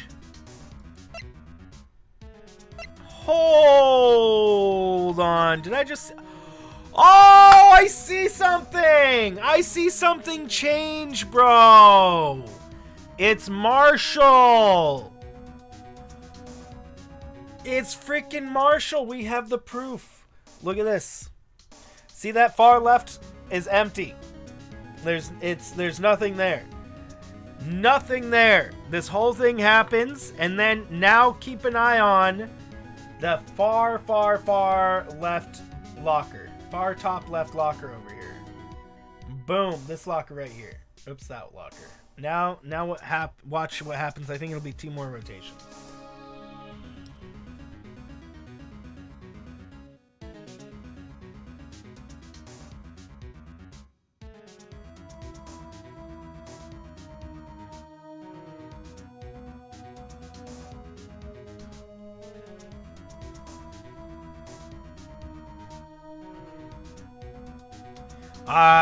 Can he walk behind the camera, or did he stand behind the thing to hide from the camera? Yeah, see there?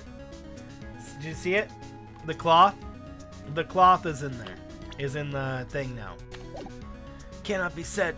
It is unrelated to the murder in the parking lot. Specifically, large amounts of blood traces were found in the evidence room. The defense demands further examination in the truth of the matter. Mr. Edgeworth? Yes, Your Honor. If this court were to examine this further, other witnesses will be necessary. Is the prosecution prepared? I'm sorry, Your Honor. The prosecution considered the incident to the police department to be unrelated. We have not prepared for any other witnesses for this incident. This just might be my chance. Time to call a certain Texas Ranger to the stand.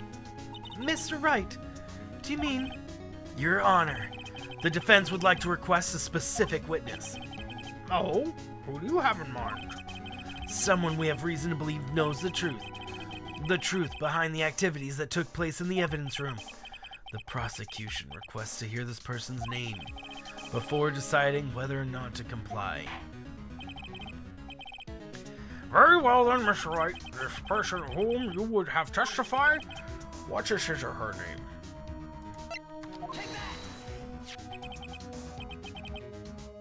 Officer Jake Marshall.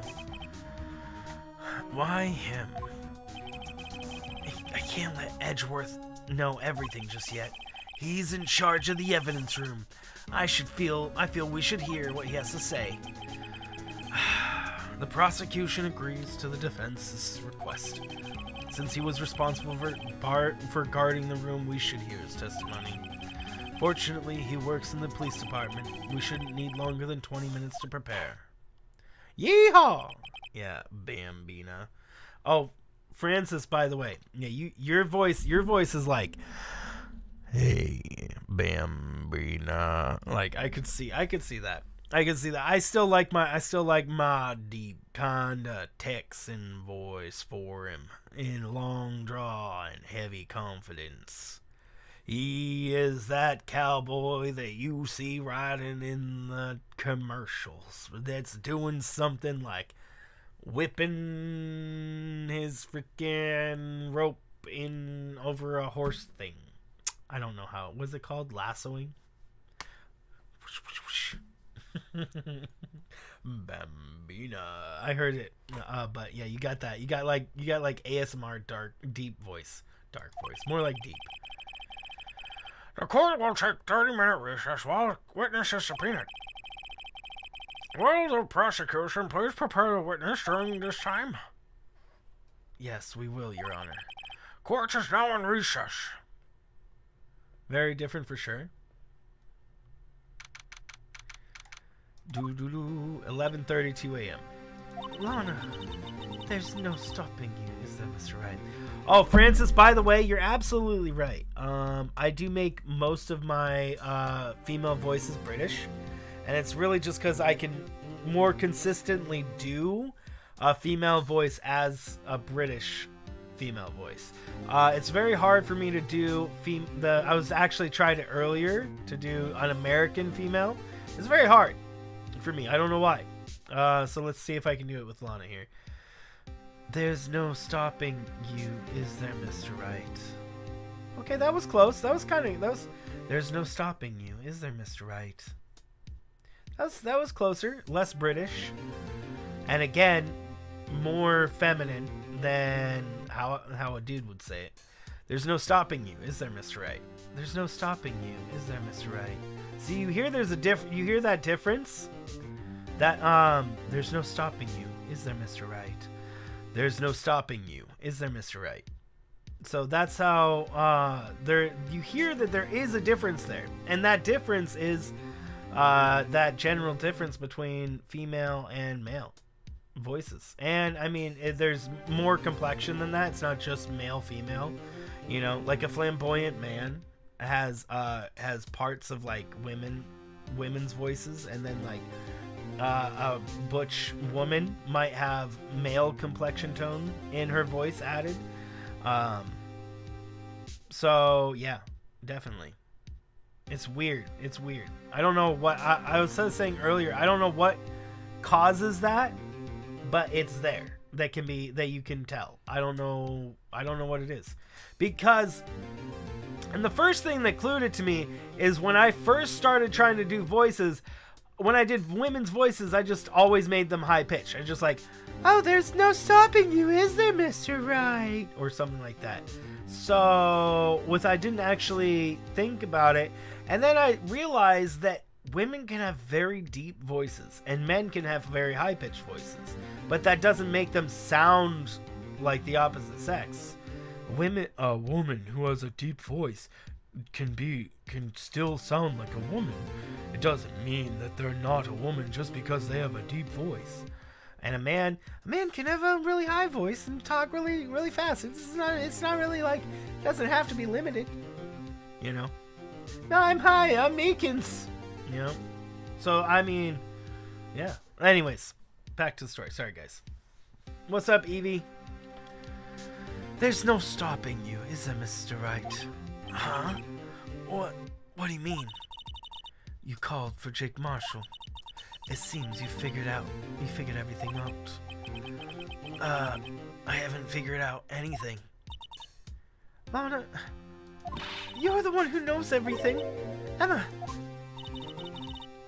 you always knew everything. Why don't you just tell us? Mr. Wright is trying his hardest to protect you. I don't recall ever asking for his protection. Excuse me?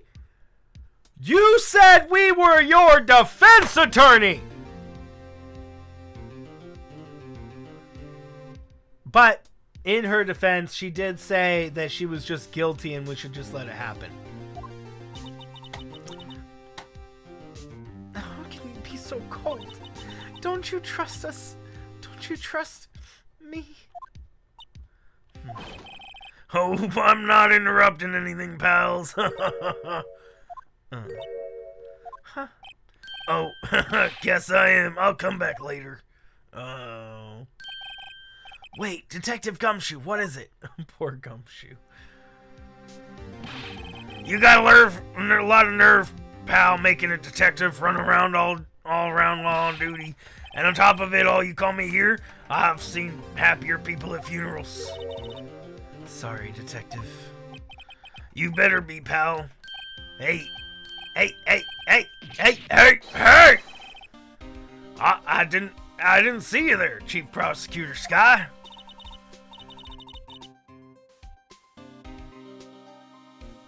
That's okay. So, have you brought what I asked?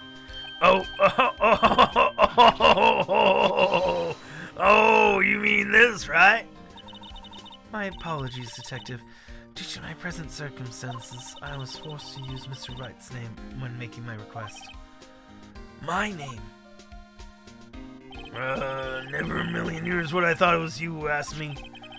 Could I bother you to bring me the SL9 incident files? I need them by noon. Ha, talk about crazy. The SL9 incident? Lana, that's... I thought Mr. Wright might need them, so I had them brought here. Here, you might do well to read them. I can't believe you, the chief prosecutor, were a witness in that case. Miss Sky was a witness? No. Joe Dark Killings. Take it from me, you don't want anything to do with the serial murders. Oh, what? Now that I brought you your stuff, you're just gonna ignore me? Emma, but why? Why is your name in here? Why is your name in here? What? Why is my name in there? I don't know. Unless... No, it couldn't be. Lana, this SL9 incident, is that... That's the classification the police filed it under. 2 years ago, the rest of the world knew it as the Joe Dog killings. The Joe Dog... No, Lana. It's over with. No! Emma, wait! She ran away. You know what? I just remembered I gotta be somewhere. Sorry, pal, but I'm out of here. Jake Marshall, Angel Star, Damon Gant, Miles Edgeworth. Not to mention Lena and Emma. Everyone involved in this case is connected to those killings 2 years ago. This can't just be a coincidence. Knowing you might just be able to figure it out. Time to get back to the trial, Miss Wright. Best of luck. I'd better take a good look at this file. To be continued. Do we have enough time to finish it? Guys think we have enough time to finish it? Do the last bit. I'm assuming there's... Well, we're on day 3, so it's not like we can do another day of investigation or anything like that. Unless they're like, hold it! We changed the law, so now they go on for 4 days. It's going to happen.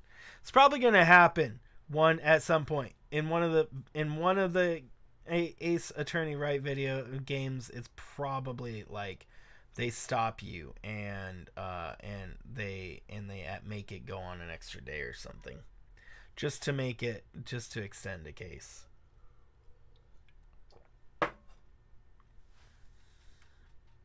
It's like a pile of 1,000 pages and they have like less than 20 minutes. I know, right? I know, it's crazy. Alright, let's go. Save this. Okay, I think we have enough time.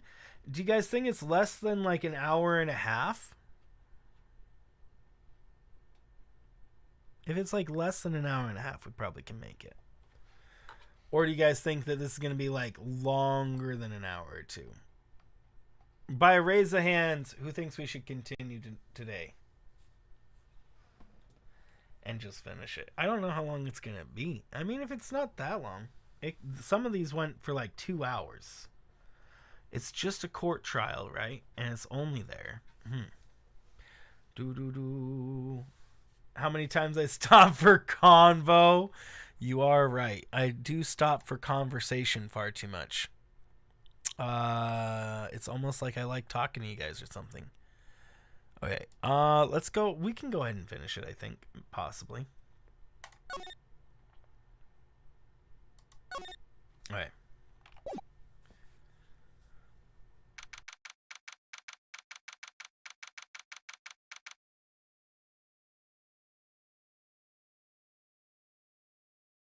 What I should start doing is I should just have the beginning of the stream be convo time. And then then we get into the game. Like, big streamers do. Because that's what they do. And I always want to just talk to you guys, like, before I start the stream. I'm like, what's up, guys? How are you doing? How goes your days? What were you doing? I really should. I really should have, like, 10 minutes of conversation before we start up anything. Kat, you do that, right? I'm not going to stop in convo. Because I'm already doing it. That's funny. I'm already doing it. See, it's terrible. It's the worst. Kat's like, how many times are you going to stop for convo? Literally already did it.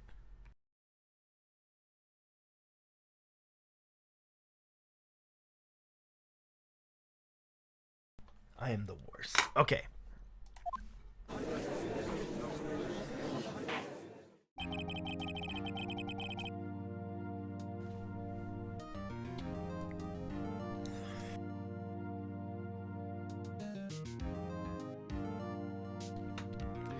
The court will now reconvene for the trial of Miss Lena Skye. Having a convo about convos. Exactly. Emma didn't come back. Allow me to call the next witness to the stand. The officer in charge of the evidence room on the day of the crime.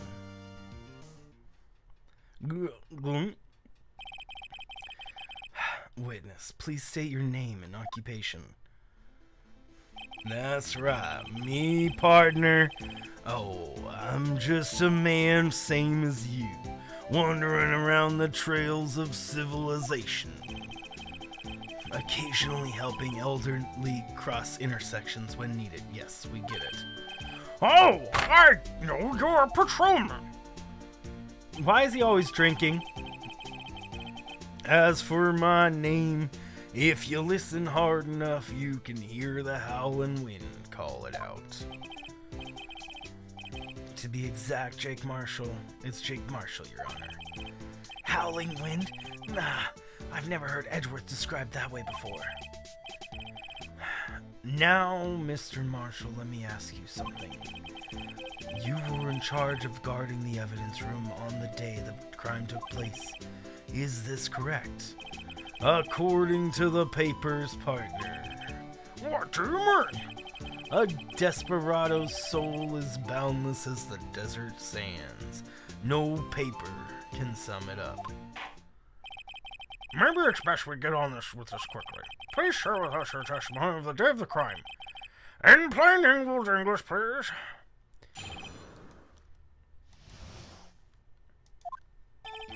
My job was to keep a wary eye on that bone orchard. They said I was supposed to make rounds 3 times a day, but that ain't my style. Besides, the room's protected by 2 security systems anyway. If I remember right, I was a street-side saloon when the time it went down. I'm just an innocent traveling man, so if you're out of ammo, it's time I hit the trail. My word. I can't say I particularly care for your attitude. I can't say I particularly care for your beard, but you don't see me complaining. Oh my word. Wait a minute. What do you mean by 2 security systems? I mean the security cameras and the ID card reader. I reckon even a cowpoke like you know. What's that? What? Take that. Take that. What was that? Hold on. Wait, what just happened? Owlero. Owlero! What the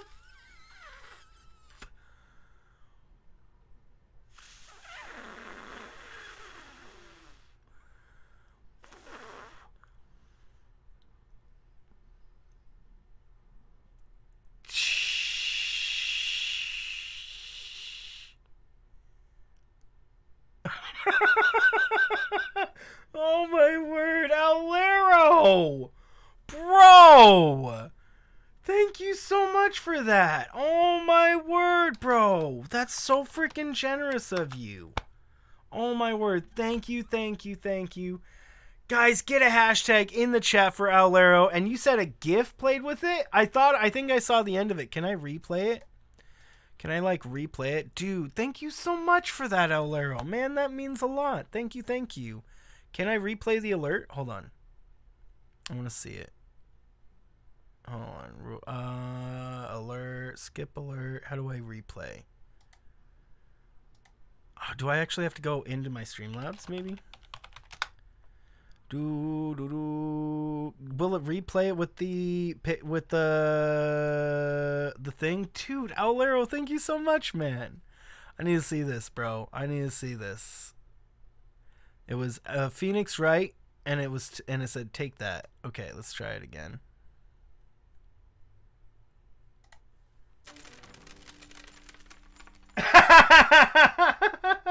Take that. Still the walking man. I love that. I love that. Guys, please get a hashtag in the chat. Oh, ignore the second one. He didn't donate a second time. I just replayed it. Guys, please, if you have not already, please hashtag Owlero. Dude, Owlero, thank you so much, bro.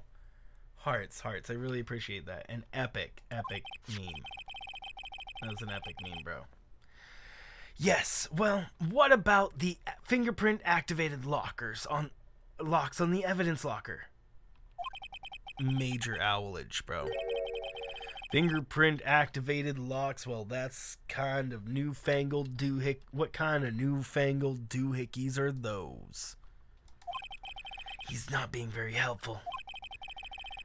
He's not good with machines or following orders. Everyone's got their weaknesses, now don't they, prosecutor? This one seems like trouble. So what's gonna happen here, guys? Marshall did it because his locker was closed.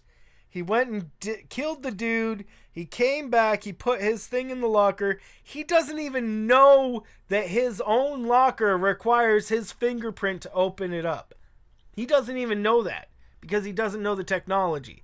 I don't know how he wouldn't know that. Maybe he just always happens to just get his scan and pull and work, or he's like, hey, it worked. Okay, Mr. Wright, here's all yours.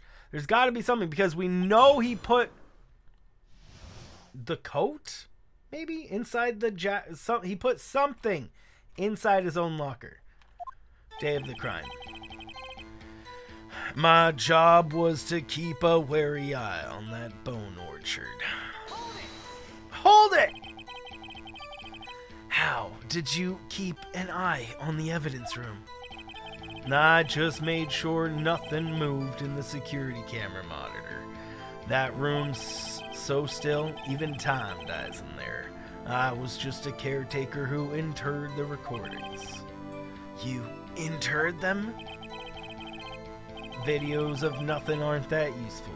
When the time would come, I'd erase the tape. If nothing unusual was recorded, tapes are to be erased every 6 hours. Each time I'd erase a tape, it'd feel like I was erasing a part of my life. This guy has a flair for the dramatic, but it isn't gonna do him any good. So, in actuality, you don't physically enter the evidence room? They said I was supposed to make rounds 3 times a day, but that ain't my style. But you made your rounds on the day of the crime, right? Ain't you heard a word I said, partner? I told you that ain't my style. I'm afraid I don't understand. No desperado? I know. Let's get rules. Let's rule.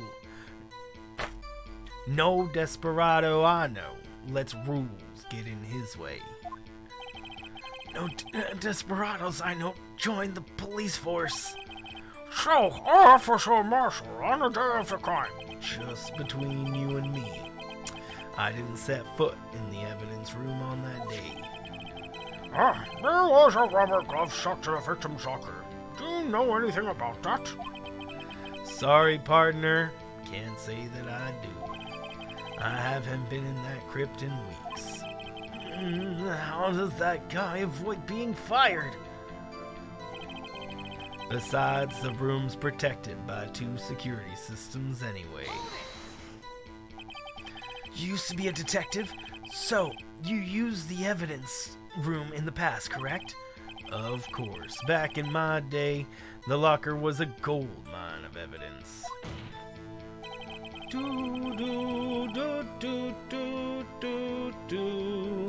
Oh, I was replaying Owlero's gift, and I didn't want people to think that Owlero did 2 donations, but you should still hashtag Owlero.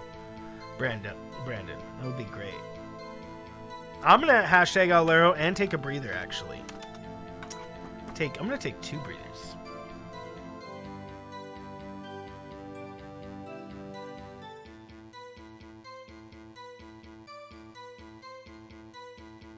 Uno!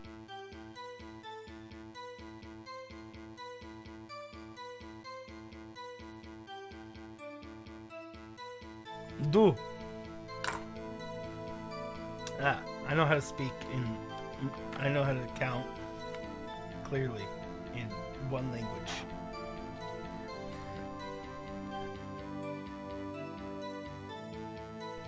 And yet, you didn't know about the fingerprint locking mechanism? Sorry, partner. I ain't good with machines. I couldn't even tell you how a bike works. That's quite incredible. The sensors on the locker handles cannot be seen. It's well known that some detectives are unaware of their presence. Yeah, it's been said. Now that he mentions it, Detective Gumshoe said something like that too. At any rate, it doesn't seem like this is relevant to the case crime. Can you tell us what we were doing when that crime took place? If I remember right, I was a street side saloon at the time it went down. Well, we can prove that he wasn't, but let's press it anyways. What were you doing in a place like that? I was eating spaghetti. Not even Angel's steak lunches can beat that parlor's vongole sepie pasta. Do you mean to tell us you abandoned your police duties to eat some noodles? Not all desperados eat tacos, partner. That's not what I meant. I hope that this at least taught you a lesson. I don't know why he's even trying. That's strange. This is usually where Edgeworth says. Did you want to raise this? Did you not want to raise this here? I'm just an innocent traveling man. So if you're out of ammo, it's time I hit the trail.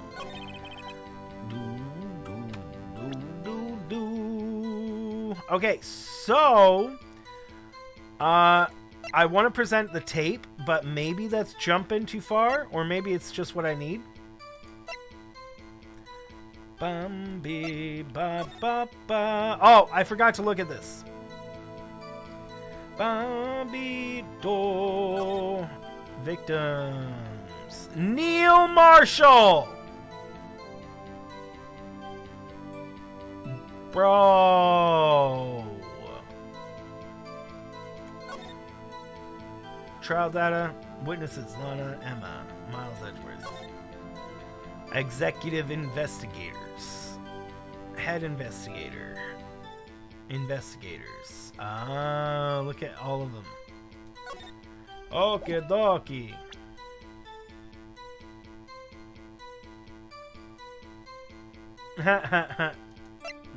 That's fine. Okay, so... But we already know this is Jake Marshall, right?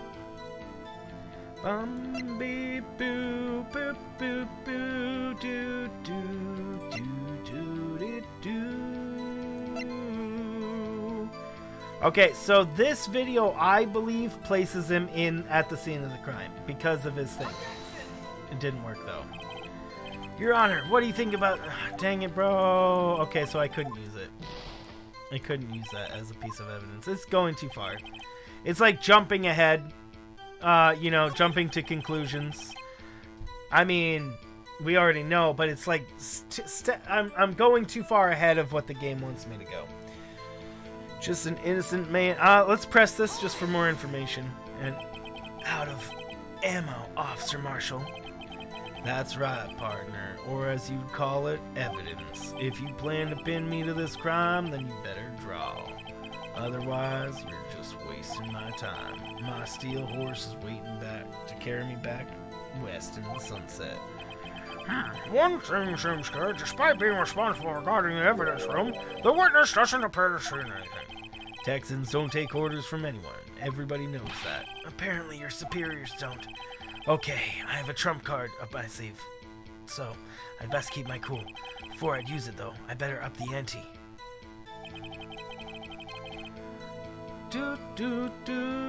I mean, I guess that is my trump card that I tried to use.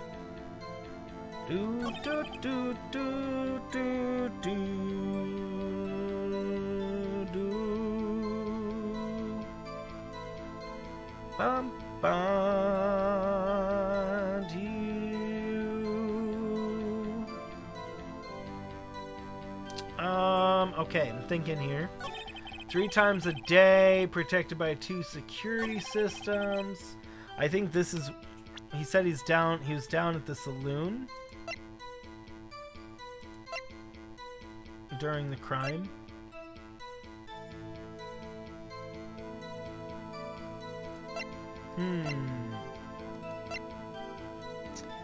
I mean, this was on his locker. It says Marshall's fingerprints. Right? So, what, shouldn't this work? Maybe it's the fingerprints I needed to use and not the video. Let's try the fingerprints. Okay, it was the fingerprints. See, I was going too far ahead. Officer Marshall, doesn't it strike you as odd that is, you being called in to testify like this? After all, you weren't in the security room at the time of the crime. And yet you dragged me down here. Explain yourself, partner. It's quite simple. You left a very large trail behind at the scene. Or to be exact, a handprint. Listen real good, partner. Like I said, I'm the caretaker of that crypt. I pay my respects. That is, I make my rounds about once a month. It's only natural my fingerprint would be in there. Why? He's not a detective anymore. Why does he have his own locker? I'm just now realizing, why the F does he have a locker? He hasn't been a detective in 2 years. What? Why does he have a locker at all? It's only natural my fingerprints would be in there. I only wish it were, officer. But you see, your fingerprints were covered in blood. Witness, what's the meaning of this? Your blood-stained fingerprints were at the crime scene? The blood was wiped away, however. A luminol test revealed this clearly. Well, Officer Marshall? It seems to me there ain't a person in this room with a head on his shoulders. Huh? I take it you have an explanation then, Officer Marshall, about the blood-stained fingerprints? Very well, you may begin your testimony about your fingerprints. Found at the scene of the crime.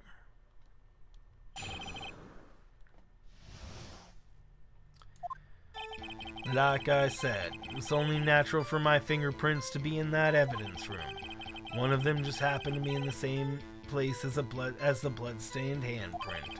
The murderer touched the locker where my fingerprint was by chance.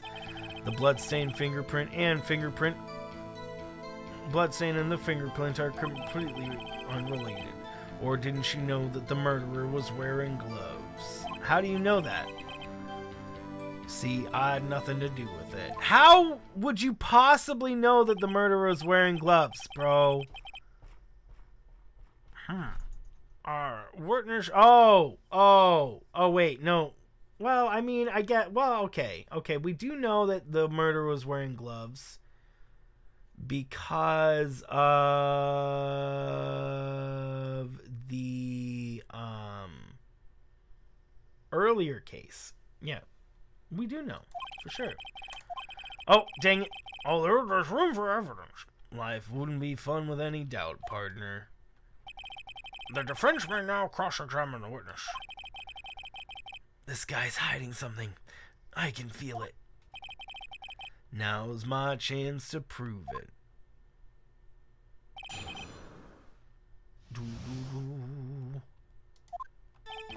Like I said, it's only natural for my fingerprints to be found in that evidence room. I'm just gonna press them on it. That's because you, how did you put it? Pay your respects once a month? Yeah, that's right. And one more thing. That locker happens to be mine. What does it mean? I mean what I said. And that's the locker I used when I was a detective. The locker I still use. And that's in there now, the heap of broken dreams. I see. It'd be strange if my prints weren't all over that locker. Apparently his fingerprint data was never removed from that locker's programming. Yeah, that's my question. How does this man have a knife in the courtroom? I don't know, Brandon. To shave? He grows hair so fast he has to shave it constantly. I mean, he literally is just, look how much, every few seconds he's grown so much hair he needs to shave it again. It's crazy. He must have been using that fingerprint lock all this time without ever knowing it.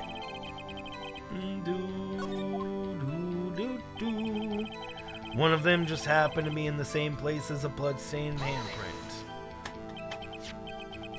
So then, what about the bloody handprint? Wasn't mine. It's no mystery. Please explain.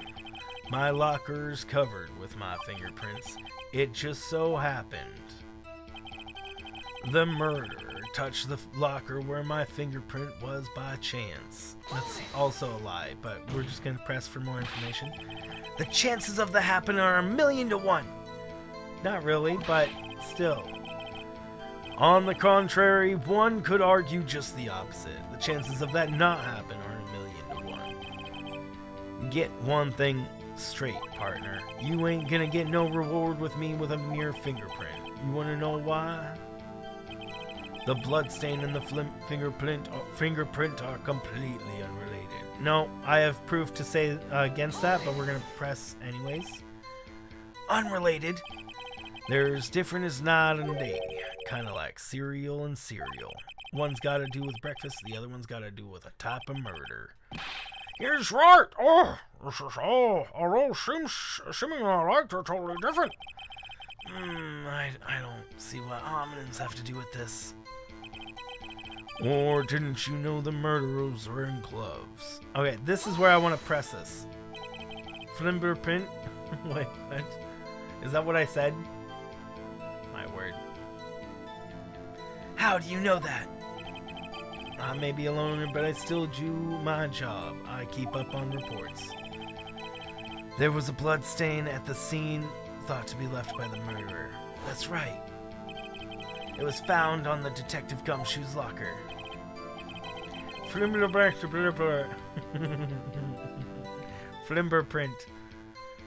That's what I got a flimberprint. That's what I got right here. Everybody's got flimberprints. However, no fingerprints were detected on that handprint. Oh yeah, think we tried that too. So, that would mean the murderer was wearing gloves. Happened to place her hand on top of Officer Marshall fingerprints. That's the only logical conclusion. Are you starting to get the picture, partner? The picture? This seal of blood. In the desserts, it's just food for the buzzards. There's only one reality, and that's this. The security tape. Bro, you do not want to be bringing that up right now, bro. This guy does not want to be bringing this up because that's the next evidence I'm going to use against him. So long as my trial isn't in there, you can't say otherwise. This isn't getting us anywhere, Mr. Wright. Please consider carefully where you're going with this cross-examination. Yes, Your Honor. Now then, continue your testimony, Officer Marshall. Well, that was the last bit. Too bad it wasn't me in that video, right, partner? Oh, well. Let's present you with the video. We don't even need to press this. Let's just present the video this time. This is the wrong thing? Are you serious? The video is the wrong answer here? Saying that he's in the video? Bro, what? But, like, we can prove it via the, what? We can prove it's him in the video already. He opened up his locker. What am I supposed to... Oh, I guess I'll press him for more information here.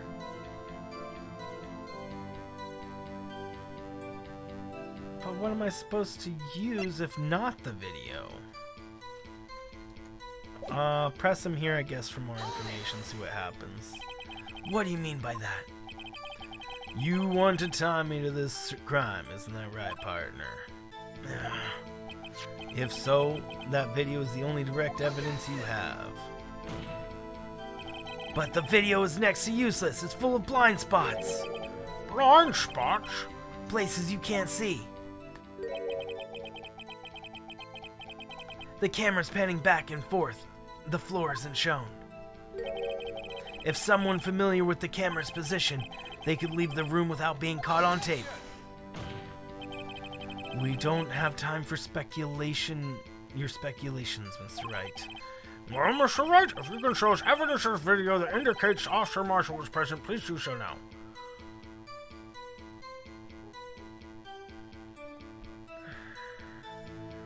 So, let me get this straight.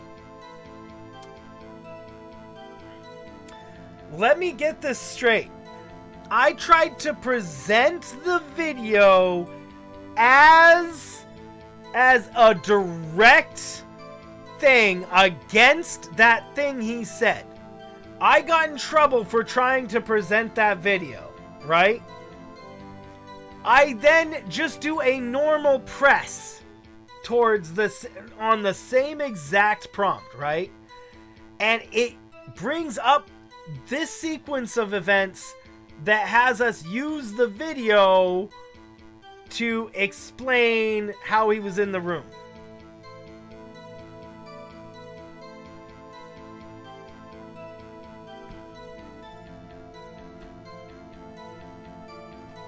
Why, game? Why am I being punished for what you do? What you're literally... It's literally what you want. It's literally I just don't get it. The game is so mean to me. It's really just how I play it. I'm always... I'm jumping to conclusions. Or jumping ahead. I keep jumping ahead. And the game just is not caught up yet. Very well. Allow me to point out the mistake, your Officer Marshall. Tread carefully, Mr. Wright, or you might wind up being the one making the mistake. Now then, let's have another look at the video. Show us this incriminating evidence of Officer Jake Marshall. Let's fast forward. Bum bum bum ba beep bo dee do do dee do dee do do dee do do dee do dee do do dee do do dee do. Bum ba beep ba ba da beep bo dee dee do dee do dee do do. Okay, do I have to point at the thing? I don't know if I'm pointing at the cloth or at the locker. Bringing our attention back to the security camera is a mistake I'm afraid you'll soon not forget, Officer Marshall. Oh my word, yeah, he wouldn't, bro. Huh. The days are short in Texas, and so are our tempers. Could you sum up what you have to say in 8 words or less? Very well. You can clearly be seen in this video. Exactly 8 words. Not bad, partner. The key lies in a certain locker shown in the video.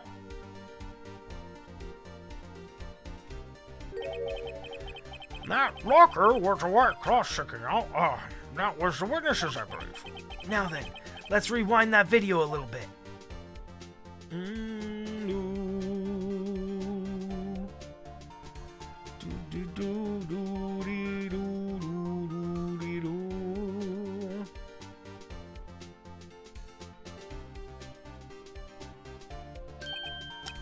Oh, the white cloth. It's gone. What's the meaning of this, Officer Marshall? When the crime took place, the white cloth wasn't there. Then it suddenly appeared. There's only one explanation. Officer Marshall, you were in the evidence room at the time of the crime. What's more is you opened your locker when the security camera was turned away. Order! Order! It would seem... Hold your horses, partner. But you got the wrong man. So, what if my locker was opened? That doesn't mean I'm the one who opened it. The murderer needed to hide something, so he opened a locker and stuck it in. It's not my fault he happened to choose mine. Why is everyone staring at me like I'm a wanted man? Because he doesn't realize the technology. This guy isn't just playing dumb. No, he just doesn't know. He really doesn't know. I hate to rain on your parade, but you're the only person who can open up that particular locker. Oh yeah? I call your bluff. You say I opened that locker, now prove it. Where's our locker? Oopsie. Bum bum bum. Fingerprint sensor. We talked about this earlier today. The lockers can only be opened by the detectives they belong to. What kind of crazy talk is this? Well, Detective Gumshoe did mention something about this. In any case, the locks aren't that obvious. There are even some people on the force that don't know about the fingerprints locks. What's up, Patrick? So, Sheriff, what do you have to say in 8 words or less? I only got 1 word for you, partner. No!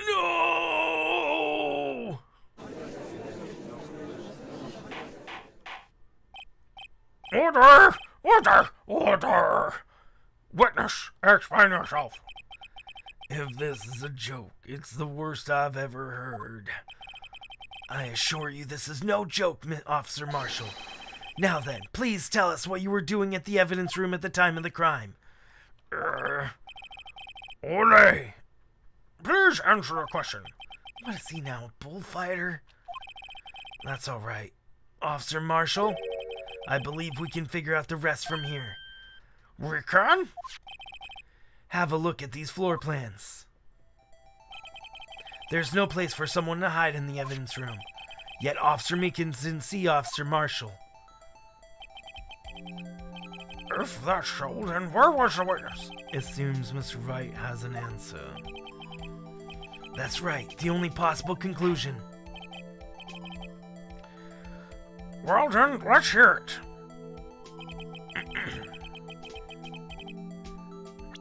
Where was...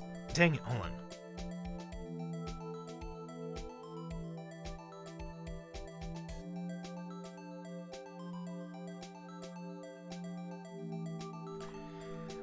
Where was Officer Marshall at the time of the crime?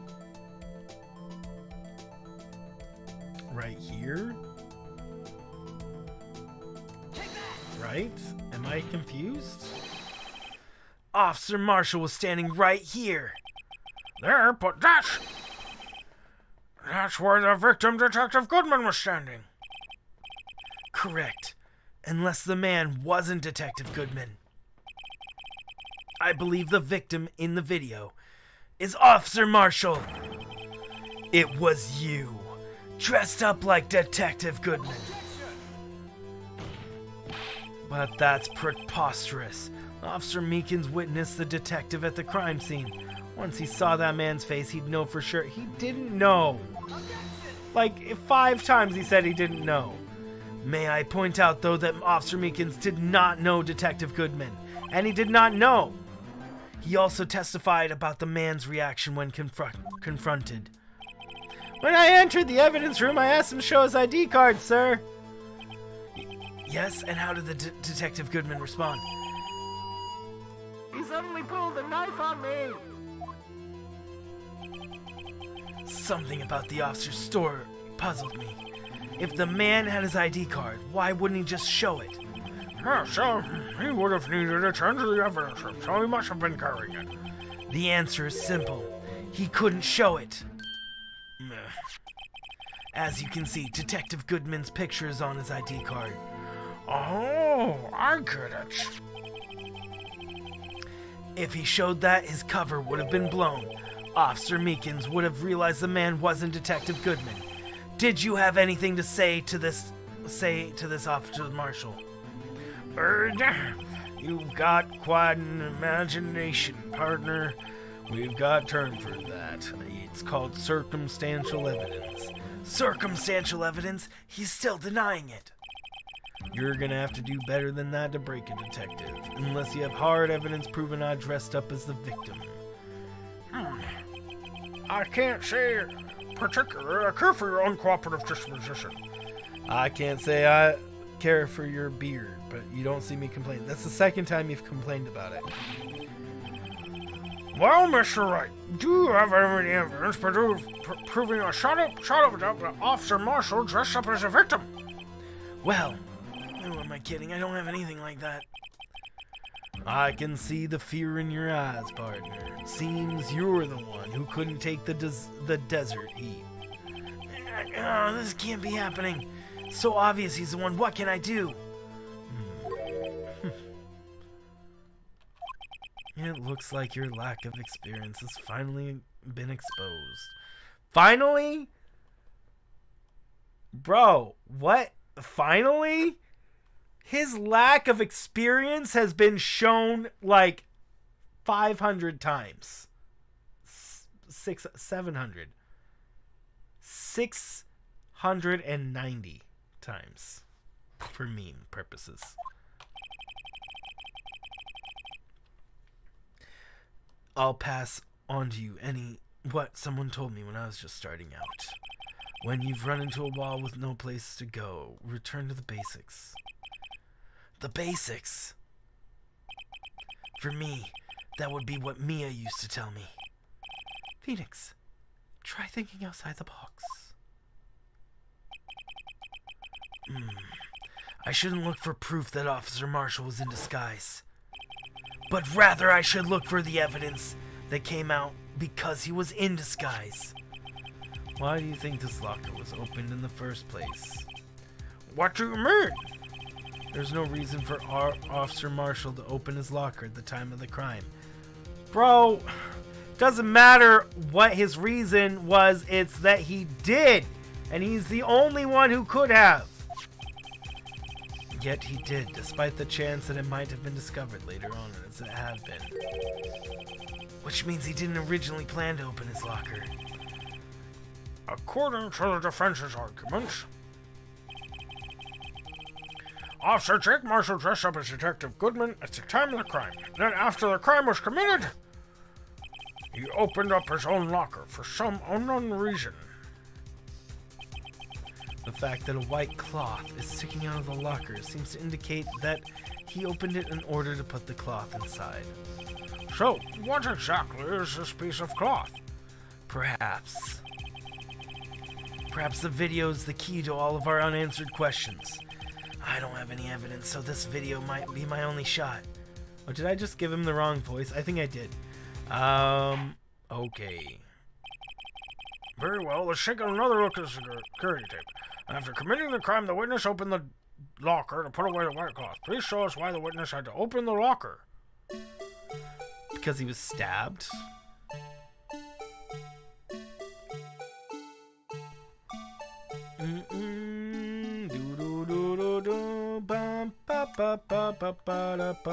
Hold on. Is he wearing gloves? Hold on. Oopsie. He's wearing gloves, but is he wearing white gloves?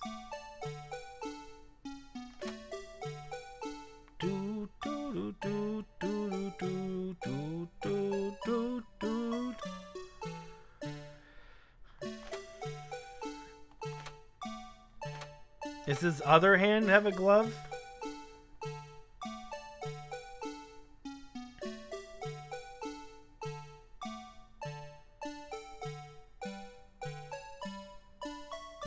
Bum, bum.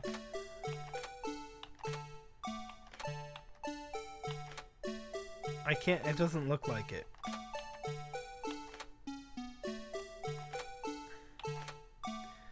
He's been stabbed.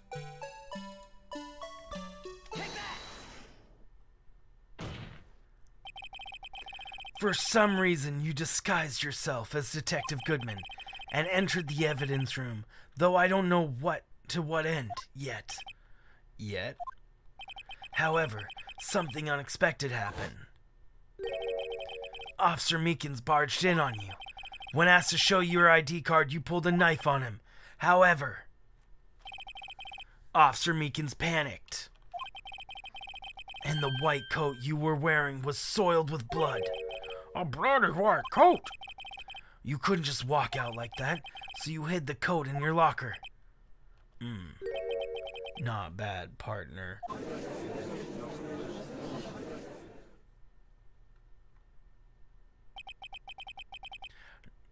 Now then, Officer Marshall, are you ready to tell us the truth? Looks like I underestimated y'all. I hope you're happy now, Mr. Edgeworth. 2 years ago, if you were only half as persistent then as you are today, we all wouldn't have to be here now, would we? Officer Marshall, tell the court what you did. All of it! All right. It seems the time has come. Marshall's confession. I had to do it that day. I couldn't just stand by and let it die. I stole the detective's ID and dressed like him. I planned to take out the evidence. I wasn't expecting Officer Meekins, so I knocked him out and managed to escape. I knew which areas couldn't be caught on camera. There wasn't any murder in the evidence room at 5:15. So, you suppose victim was really you? The supposed victim? But there's only one thing I don't understand. Traces of large quantities of blood were found on the floor in the evidence room. No one was murdered. Then how could that be? Officer Meekins managed to cut his own hand. My guess is he's the donor. It was way too much blood for such a small donation.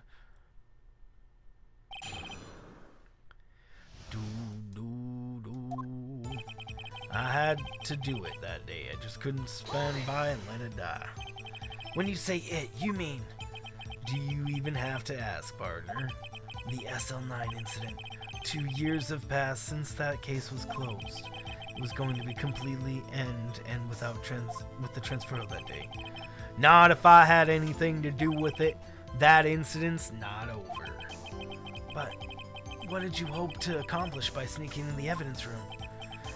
When a case is closed, only that case's lead detective can look through the evidence. I wanted to have a look at it myself one more time. No matter what the cost. I don't care what anyone says, partner. That case is mine. But Officer Marshall wasn't in charge of that investigation. Why does he care so much about it? That day was my last chance. That's why I stole the detective's ID and dressed like him. I planned to take out the evidence.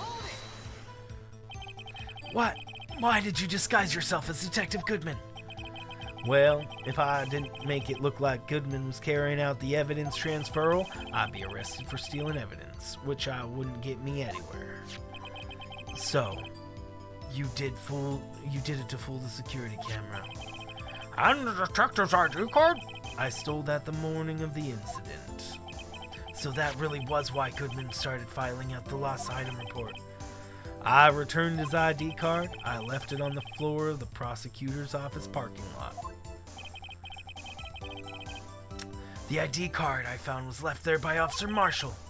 So, essentially, you managed to succeed despite your lack of foresight.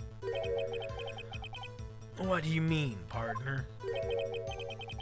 I mean, the fingerprint-activated lock, of course. No matter how well you disguise yourself, you can't change your fingerprints. Under normal circumstances, you wouldn't have been able to open that lock yourself.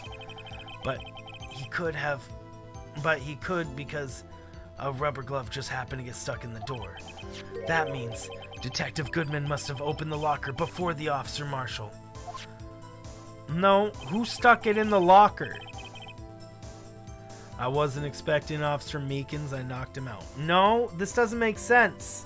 No, that glove wouldn't just happen to do there. Bro, I mean, maybe he didn't know about the fingerprint lock, but I mean, what an unbelievable coincidence that would be. Think about what kind of coincidence that would have to be.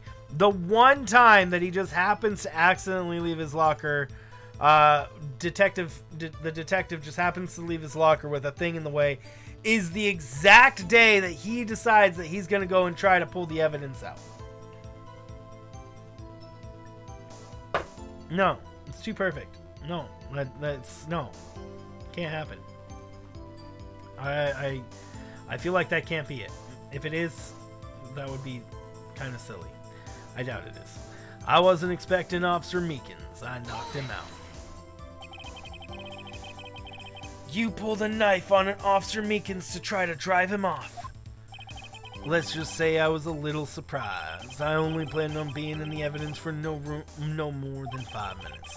I didn't think anyone actually would come in that short time. Officer Meekins certainly is a one-in-a-million type of person, mistaking a detective for an intruder and demanding to be shown his ID card. I'll have to think more about his raise this year. Oh my word. When did Edgeworth get so much influence? Anyway, he threw himself at me and I ended up cutting him slightly. Sorry, it had to turn out that way. You said he cut himself! With me knocking him out and everything. By the way, what happened to your knife? Oh, you mean this one? I don't know what's... It's the one he's shaving with.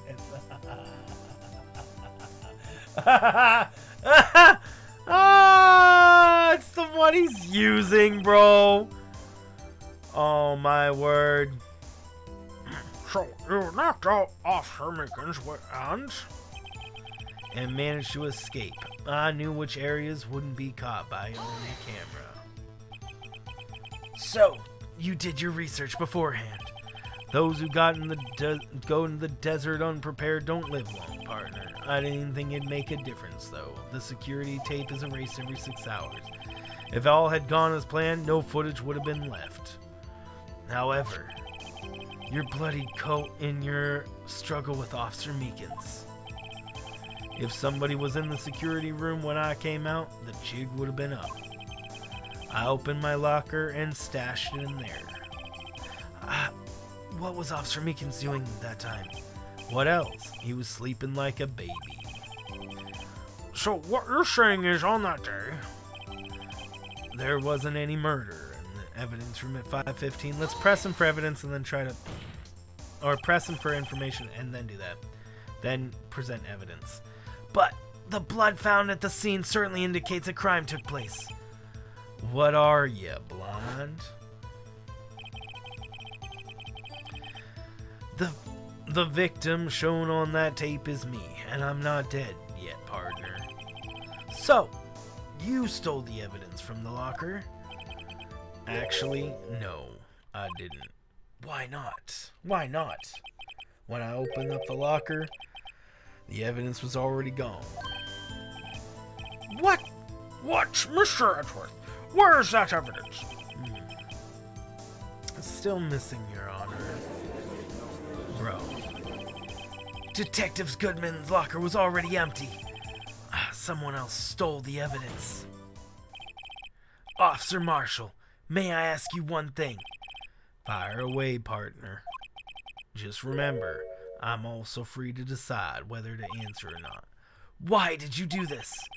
Stealing a detective's ID, injuring a police officer. This is no small offense. Moreover, you're an officer yourself. This will have serious consequences.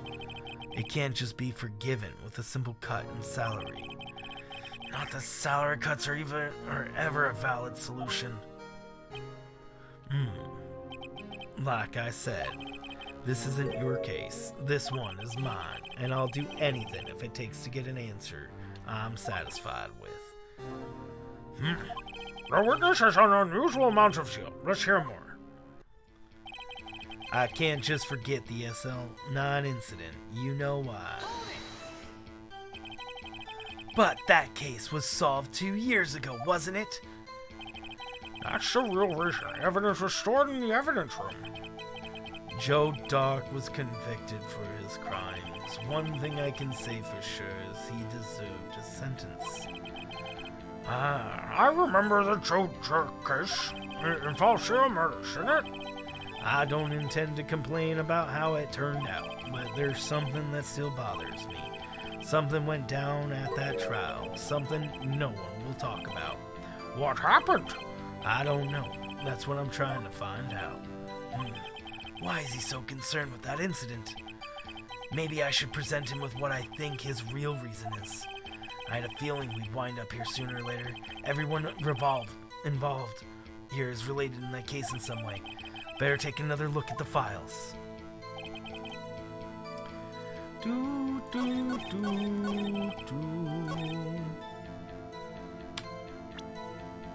Do I present him with the case file now? Officer Marshall, I think I understand. I think I know why you care so much about the SL9 incident. Sounds like you've been sipping too much cactus juice, partner. I have the SL9 incident file here. The name, Marshall, is mentioned in here. Ugh. In the list of murder victims. Neil Marshall. Are you related to this man? Neil Marshall? Yeah, I'm sure you heard the name. 2 years ago, he received the same lousy prosecutor award you got. What? A prosecutor? He must be talking about the King of Prosecutors Award. Now I remember. Prosecutor Neil Marshall. He handled the SL9 case before I did. That's right. He was killed, and the case fell into your hands. But what's his relation to you? He was my brother. He was investigating the murders with Damon Gannon, the deputy chief of police. The group of detectives I was part of worked under him. We were desperate to prosecute the killer. Joe Dark. My brother fought Dark and was killed. That was the first time Dark left behind any evidence, and that was all we needed. He was arraigned and incarcerated. The case was finally closed. At least according to the public records. What do you mean? My brother couldn't have been killed by Joe Dark. I knew my brother better than anyone. No one could have beaten him in a fight. And that's your reason for your insane actions? There's more to my brother's death than what the records say. No matter how much you try to hide it, you can't fool me. Well, at least one thing's for certain. Now we know what happened to the police department on the day of the crime. That was the last day the SL9 incident case could be reopened. Not satisfied with its solution, Officer Marshall planned to steal the evidence. Disguising himself as Detective Goodman, he entered the evidence room. Officer Meekins confronted him, so he rendered him unconscious and fled. Yes, this mystery has finally been cleared up. No murder took place at the police department that day. The things that happen by this case chance never cease to amaze. At exactly the same time as the murder at the prosecutor's office, this fake murder was going on in the police department. Chance has got to be more than just that. So if no one was murdered at the police department on the day of the crime, that means the murder in the prosecutor's office parking lot was the real one. Brandon. Which in turn means that one person could have committed the crime. Chief Prosecutor Lana Skye. But wait! A verdict wasn't reached in yesterday's trial. Which is why we examined the incident to the police department today.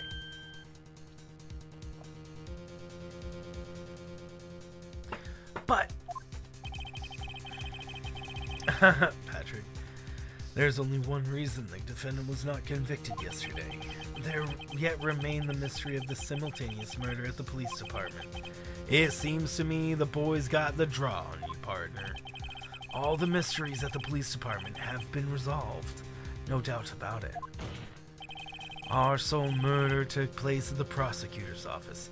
The only suspect is Lana Skye. And the testimony of Miss Angel Star is completely incontestable. If you have a response, make it a single word or less. Objection! That was not the word I was hoping for. I rest my case. It seems this trial has reached its conclusion. There's no room for doubt. Well done, Mr. Wright. Thanks to you, I didn't need to waste my time to disprove the alleged murderer at the police department. There's no doubt what I proved today is true. The apparent murder on the security camera's tape really was fake. But I didn't realize that I would end up proving Lana guilty. Now then, the time for the verdict has arrived. This court finds the defendant...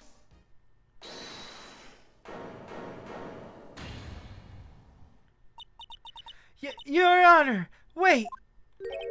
Emma, the defense has an objection, a scientific objection, right?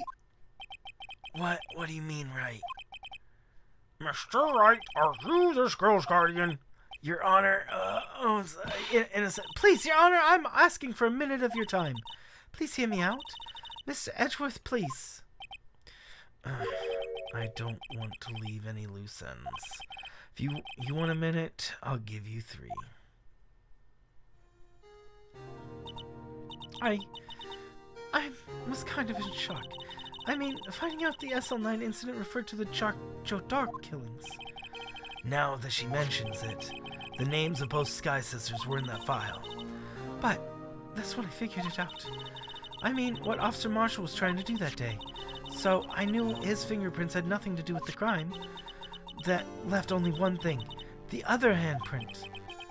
You mean traces of blood found on Detective Gumshoe's locker? But no fingerprints were found on that, right? No, but I figured if I examined it scientifically that I'd be sure to find a clue. So I ran right over there and looked at it again. How the F did you get in the evidence room? So did you find something? No. How did she get in the evidence room without an ID card? Huh? Sorry, I guess I'm not much of a scientific investigator after all.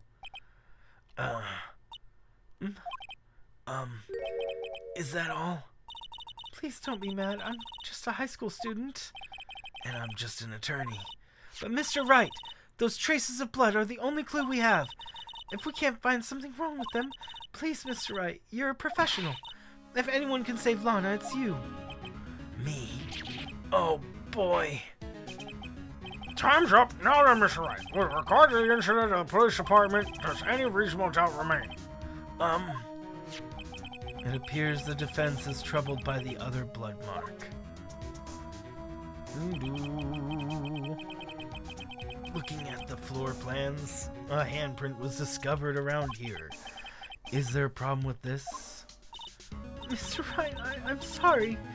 I'm sorry it can't be more use. But still, if you can't find anything wrong with that blood mark, what will be... Please answer my question, Mr. Wright. We don't have all day. Yes, Your Honor. If I ever need to concentrate, it's now. What could be wrong with that handprint on Detective Gumshoe's locker? Could be there's something I'm missing? Yeah, I mean, obviously there has to be something, even if I don't know what it is.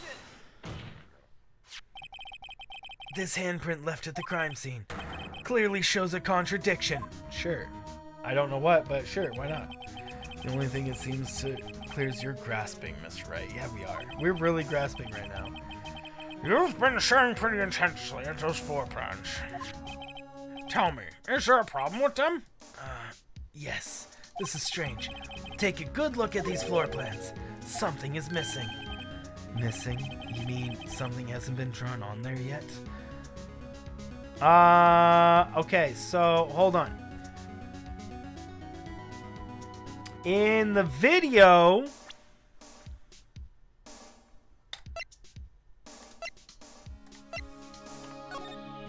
Let's look really quick. His locker where the handprint would be covered literally the entire time. So the killer went behind, or no, wait, what? Wait a second. No, that just is just Marshall, right? Wouldn't that just be Marshall? I guess that'd just be another handprint by Marshall, wouldn't it? I'm unsure. I mean, there was a second person that went in. I mean, why did Marshall take the thing out? Why did Marshall take Meekin's card out of there and then bring it back? I don't get that. Why did... Oh, wait. No, never mind. Never mind. I'm thinking of events wrong. Oh, man. Remember to stretch, guys. Okay, let's just continue because I'm not quite sure. Yes, something that, when drawn, will completely change the meaning of this blood mark. Well, this president Francis is simply trying to buy time. Very well, Mr. Wright. We are definitely buying time. With all this evidence here, there's got to be something I can use. The question is, which item can prove something is missing on the floor plans? I mean, this is missing on the floor plans. You realized something from earlier? What do you mean?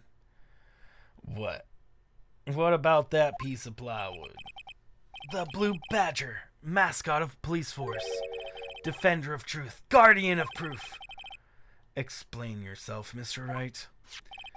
Please look at the floor plans of the scene of the crime. The Blue Badger is not here. So watch what happens when we put him in. This is where he was dancing at the time of the crime. Well, what? That's right. So long as the Blue Badger is dancing here, it would be impossible to place a hand spot on this locker. Okay, I thought he could have gone behind it. So that means that... What exactly does that mean? I thought the Blue Badger was further off the locker than that, but okay. It means it can't be done. What are you saying? Blood traces were undeniably found on that locker. Don't look at me. Oh, wait. Mr. Wright, I think it's through scientifically.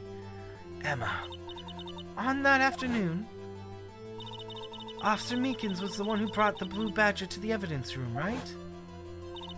After he put it down, it would be impossible to leave a handprint on the locker. So, that must mean this blood mark was left there before the Blue Badger was brought in? Just one moment. I will not allow such far-fetched balderdash in my courtroom. It may sound far-fetched, Your Honor, but it's the only possible explanation. On February 21st, the police department evidence room, the blood was spilled not once, but twice. But how? One time was captured on this tape, taken by the security camera. Officer Meekins cut his hand, from which a trivial amount of blood fell. The problem is, the other time.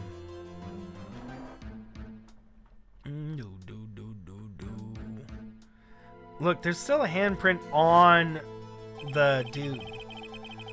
Someone bled prior to the struggle shown to this tape. It had to have been. It had to have been Detective Goodman when he was really murdered. Could that be it? We already used that evidence, Brendan.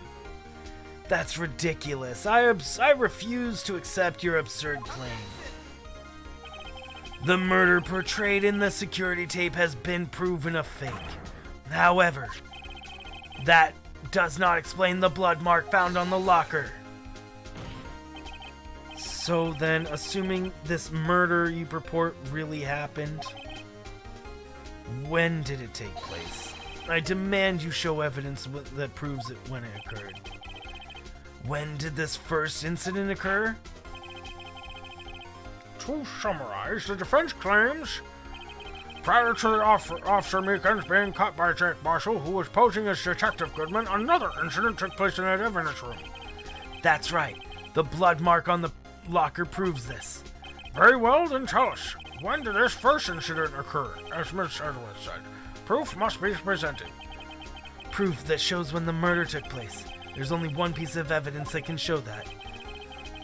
Now then, will the defense please present its evidence?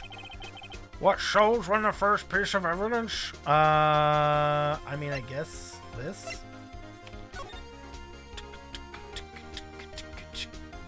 Either Miles Edgeworth or Mike Meekins at this point. Bobby Bo Dee Da Do. That's gotta be it, right? If the crime took place inside the evidence room, then the killer would have had to enter it. And in order to do so, an ID card would have been required. An ID card? Oh, ID card record. Officer Meekins brought the Blue Badger panel into the evidence room at, let's see here, 4:50 p.m. If the crime took place before that crime, then it would be 4:40 p.m.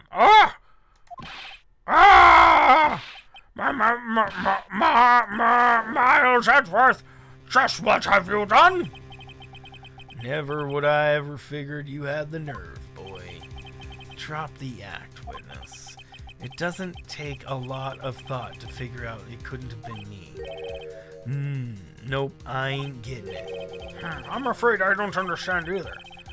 It's clear from the luminol test that blood was there. However, when the second crime took place, both Officer Meekins and Marshall failed to notice the blood. That means the blood from the first crime was wiped away by the real murderer. I would have had just 10 minutes to murder the victim, carry his body away, and clean up the blood. Unfortunately, that's physically impossible. That would mean the crime must have taken before Mr. Edgeworth entered the evidence room. Let's look at the chart again. No! Is it 420, bro? Is it the 420, bro? No! And we know who that's gotta be. That's gotta be the chief. The person who controls it. The person who controls it is the chief of police, Gant. And if he controls it, that's probably his ID card. I thought that was a meme and a joke, just to be funny, but it's literally evidence, and it's probably got to be the chief. I mean, I don't see who else it could be. Okay, keep going. Talk about lucky number. But wait, that doesn't make sense. How could Detective Goodman have entered the evidence room? Since there's no record of his card being used beforehand, he must have entered along with the real murderer.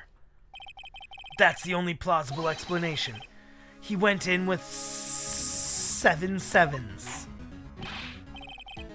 Mr. Edgeworth, please look into this ASP. Find out who the ID number is 7777. That's 1 7 too many, Your Honor. Unfortunately, I'm unable to look up the owner of that ID card, at least at present. What? Explain yourself, son. The ID number of 77 belongs to someone with a rank of captain or higher. Someone who is a so-called executive officer. We don't have the authority to inquire into such a person's identity. But that's ridiculous. Just how? I'm not finished talking, Mr. Wright. There's one situation in which we can be granted such authority. If an official charge is filed against an executive accepted. An official charge? You're all alike, aren't you? With your cover-ups and your forgeries. That's how the prosecutor office operates. I take pride in my work, Officer Marshall. I would appreciate it if you would keep your slander to yourself. Had control, but he'd remove his name? Possibly.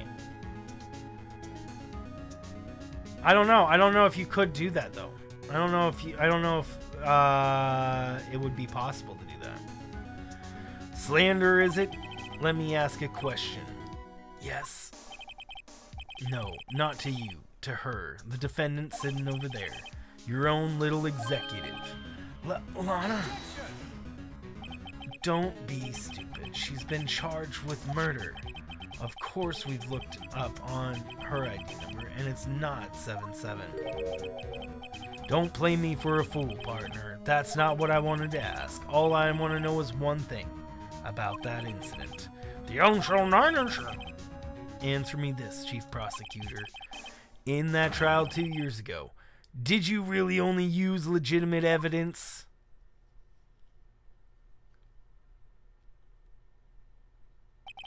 Do you need witness to repeat his question, Prosecutor? I heard him fine, Mr. Edgeworth. 2 years ago, I was in charge of the prosecution for this trial. At the time, we occasionally felt the powerlessness of the law. At least, I did.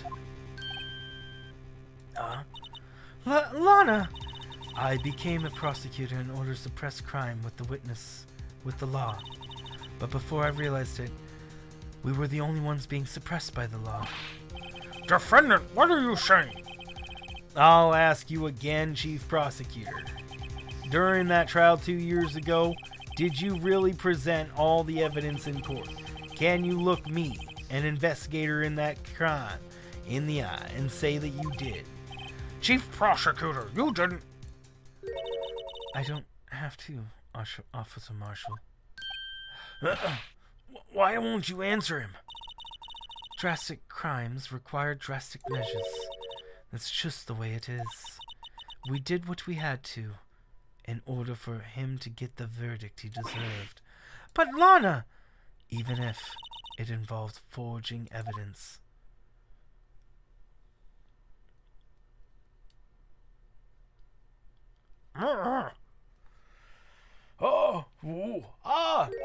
See?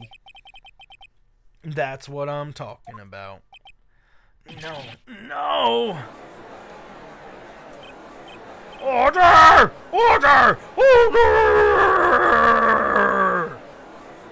Lena's remarks caused such a stir. The chaos in the courtroom could not be quelled. The conclusion of the trial. We would have to wait until the following day. You savage! They did it in this one! Here I'm making a joke earlier. Guys, earlier that I wouldn't put it past them to extend the trial day just randomly and make it go for longer. What a savage! I can't believe that they just did that. That they added a whole next day onto that. That's crazy. What's up, Light Gazer? How are you doing? Okay, well, that's where we're going to have to call it for today, guys. We got through parts, and apparently there's a day 4 to this, so it's not over yet. It's not over yet. We got a whole nother day, and maybe it'll be the final day. Looks like that wasn't. It wasn't. What a savage. Oh, that's so funny to me. Yeah, they definitely added on an extra day. Yeah. That's something. I mean, there was still so much evidence left that we haven't used. So I was like, how are we going to use all this in 20, 30 minutes? And yeah, it's obvious that we weren't using it all. Dude, crazy. Okie dokie. So guys, that is it for today. That's where we are going to have to call it for this Strimity Stram. But thank you guys so much for joining us today. I hope you guys had a great time hanging out with us, joining in these. We'll be continuing this tomorrow. We will be continuing the games. Let's do this one. How would you guys like to do a raid? You guys want to do a raid? Hey, what's up, Lego? Let's go do a raid. Let's go do a raid. We can go do a raid. Let's go do raids. Bum bum bum bum bum bee bee do dee do do dee do do dee do. Okay, we do have somebody playing Ace Attorney, but he's ahead of us right now by a long shot. So I'm worried I'll have some information spoiled for me. And Phoenix Wright, I don't think I should know anything. I really shouldn't know anything that's coming up. Not on Phoenix Wright. Not on Phoenix Wright. Because if I know what's coming up, then that'll influence my decision. And then I won't make dumb decisions. I won't make stupid, unbelievably dumb decisions, guys. And jump ahead to a conclusion that's completely wrong. And then you guys can't laugh at me because I jumped to a conclusion that was terrible. But we could go raid CC Gaming because he's playing with Ballin. And everybody loves Ballin. Everybody loves Ballin and CC Gaming too. We haven't raided them in a while too. They're playing Astro Near. It is fun. And we'll do it all of something all of that. I can't sing, guys. I'm a terrible singer. Speaking of, I really would like to make a song for a 10K special, guys. For a 10K special, I would love to do that. I would love to make an actual song situation, like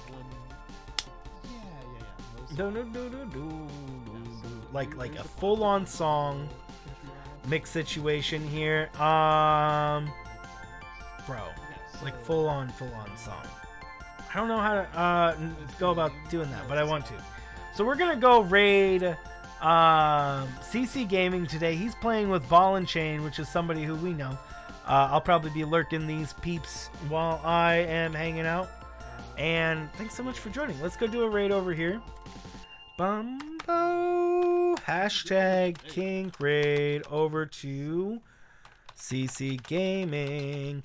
So tomorrow we'll continue on day 4 of episode 5, and then possibly later tonight I'm gonna do some more, what's it called, freaking Elden Ring. Do some Elden Ring much later tonight, probably. Okay. You guys, let's go do a raid here. I have no idea. Hey, Brandy first. We're gonna need that many because loud. That's loud.